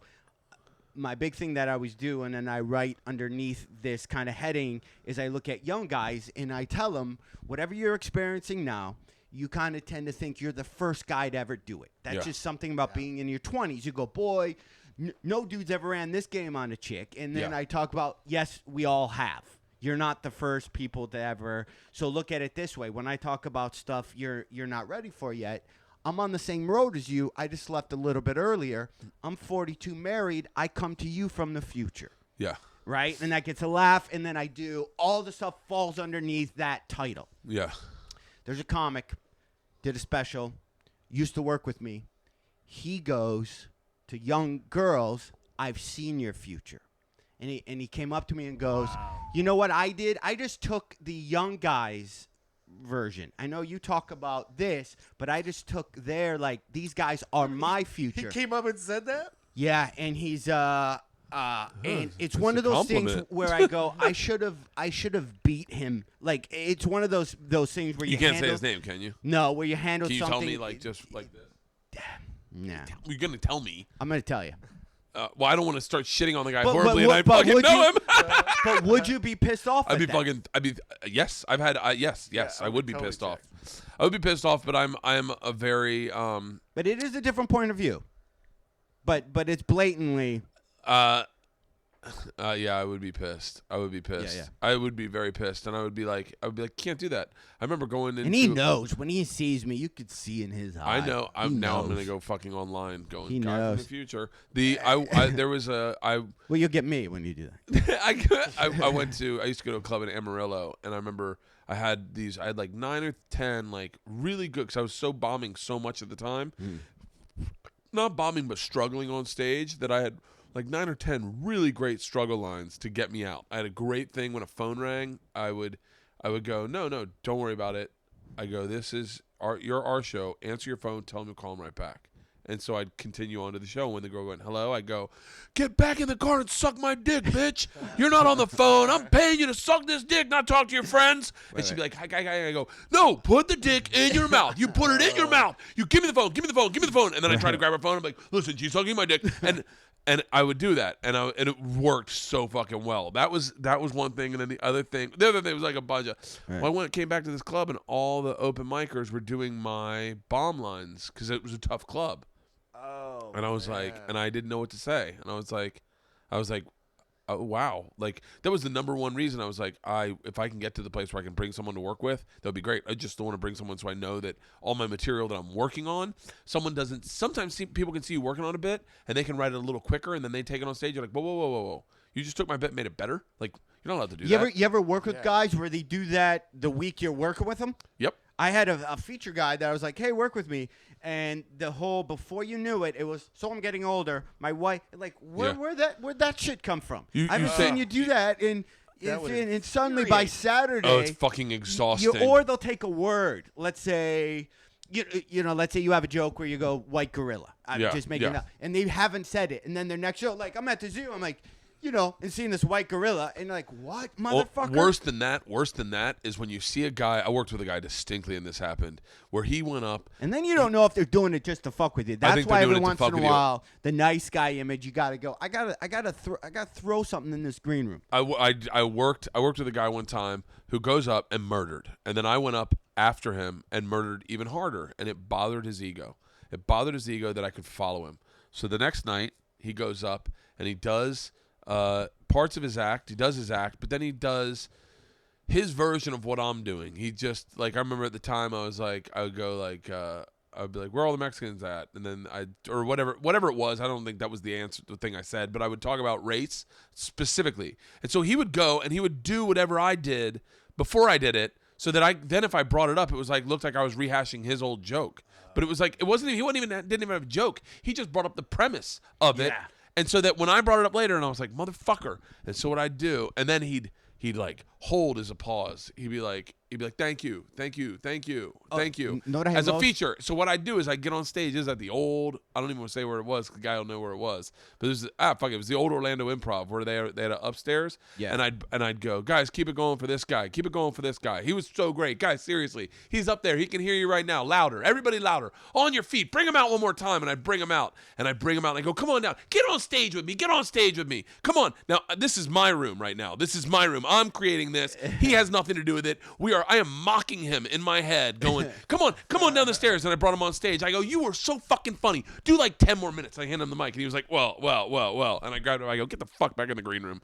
And he went back in the green room, and I was like, fucking gee. And he was, and said gentleman had a skin issue, and I fucking would bring that up every fucking night. I fucking hated that guy. You ever see those guys that are like, oh, what? Is that the light? How much time have I, like, yeah. Features? It looks like they're giving me the light. I guess, guys, I gotta go. They want me to, no, stay. Yeah. It looks like they're giving me a little early Those guys, tonight. and if you're new to comedy and you're hosting and someone ever says, as my intro, just say he gets standing ovations all the time. Never, that bugs the shit out of me. I've had people like say that as intros. His intro is, the guy's this next guy, fucking, I hate pandering standing ovations. I've gotten maybe 2 or 3 standing ovations, and then you go to a place and they're like, you get standing ovations every time. I'm like, what? How the fuck is that possible? Because I they fucking say rip it. They say it as their intro. If you go, hey, the guy all the time, you've put it in their head that people stand up. That's how they get them all the time. I hate this is going to be one episode because I could fucking easily cut this into 2. What drives me nuts? Please tell me. Why don't you tell us that on the next episode? That's a teaser right there. No, it's great for like coming from a writer standpoint. From on shows, I'll work on shows, and then there'll be, a PA or somebody who's not a writer who will get a joke on, which I'm all for. Yeah. But then you hear them later, they say they wrote on that show. And you see sometimes they're comics, and they're like, he was a writer on, and you're like, no, he wasn't. Like, that drives me nuts. And I know it shouldn't, because it doesn't take away from me what I did. But I'm like, it's not right. Yeah, that kind of drives me nuts. That, there's a lot of shit that drives me nuts. But, here's how much stuff do you tell? I think I was maybe on Rogan's podcast, and I said something about like what I have features, whatever, and he kind of gave me shit for controlling acts in front of me because Rogan is so he just gets up and lets whatever happen. Rogan's a very different beast than any comic you're ever going to meet on the fucking road. Yeah, not only does he, but he made me kind of got in my head a little bit where I was then thinking maybe because I get pissed when I was working with these guys who do a lot of sound cues, like music. Yeah, that would piss me off. And talking to the crowd, especially when you're doing 20 minutes as a comic, there's not time for you to take a drink. Yeah. So like I just did 20 minutes on the Just for Laugh tours. Me, Brewer, Deb DiGiovanni, and Godfrey. So we all did like 20 minutes, and then so I haven't done that much time or that little time in a while. When you realize 20 minutes, you don't have time for anything. You got to barrel through it. So the fact that you're sitting there going. Like when single guys go, so where are my married people? Oh, are you? And they're doing like, I'm like, why the fuck are you talking to married people when you know I'm gonna get up there for just do your shit. Yeah, no talky talk. No, stop asking questions every other thing. How many people have cats? No one gives a shit. Just do the cat joke. Don't ask how many cats people are there. You're just how many people have cats? What a fucking! I almost want to do that on stage now. How many people have cats? All right, just check it. I'm writing a book. All right, next one. How many people have hamsters? I'm really allergic to hamsters. I will say this. I do not micromanage. I don't micromanage acts because I got micromanaged as a comic, and so I don't let anyone do whatever they want. I just start cutting time if they're doing stuff that bugs me. Yeah. Instead of saying anything. Yeah. They'll go, how much time you want me to do? Here's the deal. If you don't fucking piss on the audience, you can have 20. Yeah. You keep pissing on them, you're gonna do 15. I will tell. I made Mike Bridenstine, is who I'm touring with right now. I made him take things out of his act because it was driving me nuts. Because it was like it wasn't good for his act. He was, I don't think he'll mind me saying this, but he was doing a forced like a music cue to come up stage. First of all, that is something that I've told him this now. I go, one of the biggest mistakes I made was coming up to music because it really fucking starts the show and people go fucking crazy. And now I lean on it so much when I go up. If people go, how come you didn't come up to Black Betty? And I'm like, I don't know. I want to really get. It throws you when you're used to it. I used to come up to like New Edition. And I told him, I said, Mike, get it out of your act, man. Get it out of your act. Go up clean. Go up with nothing. Go up from fucking ground zero and start talking. It's the best thing you can do for yourself. But he was leaning on this. It was he would play David Bowie's Pressure, and then he'd go, oh, is this Vanilla Ice? This isn't Vanilla Ice. Oh, that's not as bad as the one time. And then he had another joke. That was his intro every time. Because here's the deal. The first TV show you get. You can't do it. You can't do that. You do a corporate event, you can't do that. Yeah, and you so- can't. There's all that, so you have to practice. I Like go, you Mike, play. get it out of your act. That's And why I tell guys stop asking questions, because when you have to do like tonight, you can't ask questions. Yeah, you can't talk to the audience. It's so when you do an hour special, it's you speaking for 1 hour. So stop. Yeah. Yeah, and so I was like, get it out of your act. And he was like, he had a really hard time. I'm talking like fucking 5 weeks that he would try and he would get scared or nervous and he'd put it back in. He'd go, still do the music cue. And then we got to Tampa and I literally was like I'm going to fucking, I was like, I actually didn't even say anything. And he went on stage and he didn't have it. And he came up to me. He was like real excited. He's like, did you see I didn't have it in? I go, dude, I fucking, and then of course I go up to Black Betty and he was like, now I know why you made me take it out, because you have this fucking Black Betty thing that you have to do every fucking time. I go, yes, it's exhausting for me to get up and like, and the only thing that is good about that is that sometimes a song will cheer me up when I'm on the road, and I'll hear it and I'll go, that's right, I'm here to party. It's game I'm here time. to have a fucking good time. It's almost Let's rip the more shirt for off, you. pound a beer, and let's start fucking being real. Like, that's what I fucking love about it. But yeah, I don't. I micromanage the music that the show's being sat to. That's Todd Glass shit. Todd Glass is intense about like. It's no. That's interesting. Because you have a 18-year-old sound guy usually will play what they want to hear, and if you look at my crowds, It's not that. they're older. So when you hear, I don't. That's not the energy I want for the show. Yeah. So I'll have them. I go play some 80s. Some That's smart. 80s soft rock. I never thought of that. I never even looked into that deeply. I definitely, I made the mistake one time when I was at I was working at the Boston Comedy Club, and they were like, put on some music, and I was like, put on some music? I'm putting on Richard Pryor, and then everyone fucking is. I mean, I've never fucking witnessed this, but I was like, I thought it was a good job because everyone that's sitting waiting for the show is laughing hysterically. And then Louis Schaefer, the guy who ran the club at the time, comes up to me and goes, what the fuck's wrong with you? You think I can follow Richard Pryor? Like, yeah, and he bombed.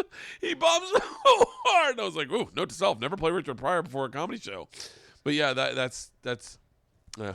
I listened to your car starting bit every day in Tampa.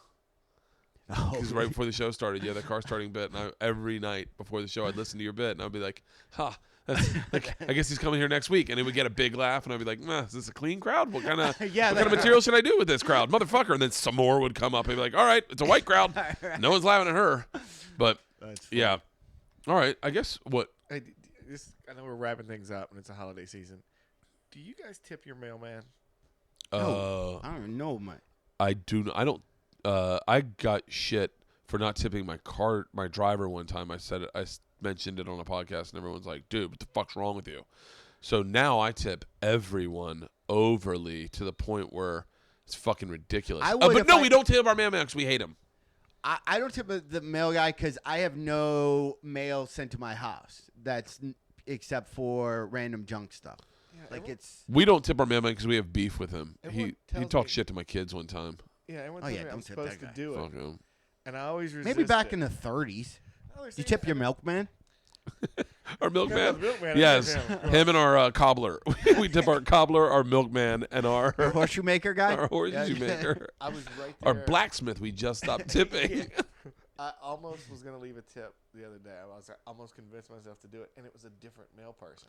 Yeah, no. Oh. Like, why am I even going to waste it?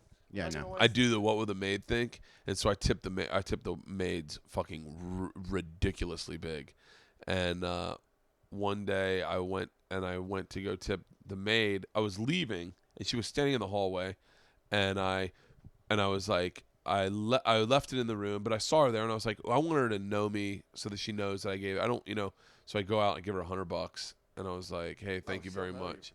I go, thank you very much. She's like, oh, thank you. And I was like, yeah. And then I turn right to leave because I'm leaving, and a different maid is doing my side of the. And I'm like, motherfucker. And there's no way to go, can I see that $100 and give it to the other one? So I have to give the other one $100, and I'm like, it's $200 for a fucking joke. Jesus Christ. I don't tip the maid if I don't have any contact with her. Like if I tip more if I don't have contact. If they don't bother me and I don't hear vacuuming, I actually tip more the amount of less contact I have. Oh, no. If you're in my face constantly, I found them in my room with the do not disturb sign on. Oh yeah, no, that's terrible. I tip the I tipped. This is a very funny story, and I wish I had told it at the beginning of the podcast. I'm sure no one's listening now, but I You can checked. save it for the next one. Yeah, maybe I'll save it for the next one. Fuck it. Sorry, guys. You listen to a lot of funny shit. I'll save it for the next one. Guys, tune into the next one. Yeah, see, you gotta start doing. You gotta I start gotta thinking start that way. saving You gotta start funny or stories like for like spreading myself out. First podcast, I'm like I gotta save Joey for when the numbers are down. I gotta bring Joey back when the numbers. My dad's in town right now, and Joey called up and he goes, "Cocksucker, is Mr. K coming over? We doing a podcast?" And I was like, can how about around Easter time, Joey? would that work for you? But yeah, I tipped the maid. I also clean the room. I clean the room, and if I leave what will the maid think, I'll leave that only, and I leave the tip. But I will make sure the room is pretty much spotless, so you shouldn't have to do any fucking work. Nice. But I got the what will the maid done back to me one time, where they put a whitewater raft in my room, and put my wife and me and they fucking pimped my room out, and I freaked the fuck out when I saw it. I thought there was a body in there. I was with Sam Champion, and I fucking opened the door. I had a 12-pack. I dropped the 12-pack. It exploded on the ground, and I went running. And then I went, oh, my God, there's someone in my room. And then I went, wait. And then I went back in, and I saw it. I was so happy. I have it on videotape. If I leave, not only that, with $100 sitting there, if I leave that kind of, if they get that, it's the greatest feeling in the world when you see a treat left specifically for you to make you smile and laugh. I've never gotten one negative thing from any, to the point when I go to D.C., I stay at the Topaz, the hotel there, and last time I was there, I was with my family, and the dude, we get out of the car, we were going to a Nationals game, we get out of the car from the Nationals game, I'm with my girls, my wife, and I think someone from Travel Channel. And I get out, and he just looks at me and goes, I know who you are. And I went, oh, yeah, thanks, man. And he goes, you going to get me? I went, what? He goes, you going to get us? And I went, yeah. Like, don't know what I did. Who does he think I am? So I walk in. Everyone goes over to like the restaurant bar area. And the girl goes, we're really excited to have you here, Mr. Kreischer. And I went, thank you. She goes, are you going to get us? And I was like, yeah. I go, I don't know what you're talking about. Like and she a goes, creepy uncle. and then I realized there's 3 people behind the thing, and they're all smiling at me, and they're like, make it good. Like, let us know if you need extra stuff. And I was like, extra stuff for what? What the fuck are you talking about? And they're like, come on. What will the maid think? Are you going to get us? And I was like, oh, holy shit. I've had so many people when I check in, and those are the ones that I never leave. Do you see the one I did this week? Yes. That was fucking was great. awesome. So much so people think that's an actual body. That's me. That's an art form. And I videotaped it, and I got fucking everything. I'm going to release that shit on living.com. Nice. All right. That was a great podcast, guys. Great podcast. Thank You you got so my much. shirt. I got your shirt. You gonna wear it? You got your app. I'm going to get an app now, too. Got the John Heffron app. John Heffron app. You and Reap, your podcast is when? Whenever we put it up, we try on Tuesdays, but it's heffordandreap.com, or they can find us on iTunes, John, when's Joe Schmo? Joe Schmo premieres January 8th on Spike TV. And Sharon Levy is the executive producer and a beautiful woman that we all absolutely love. We all love her. See, I wish you keep saying that like I've said something. You've and I never haven't said anything Let me about say her, it. but Let me I have say my her own name. relationship with her. She knows me. That's I don't true. even I've know her, actually I don't pitched her think. TV shows. I pitched her a show called Can I Kidnap Your Kid? She passed. Yeah.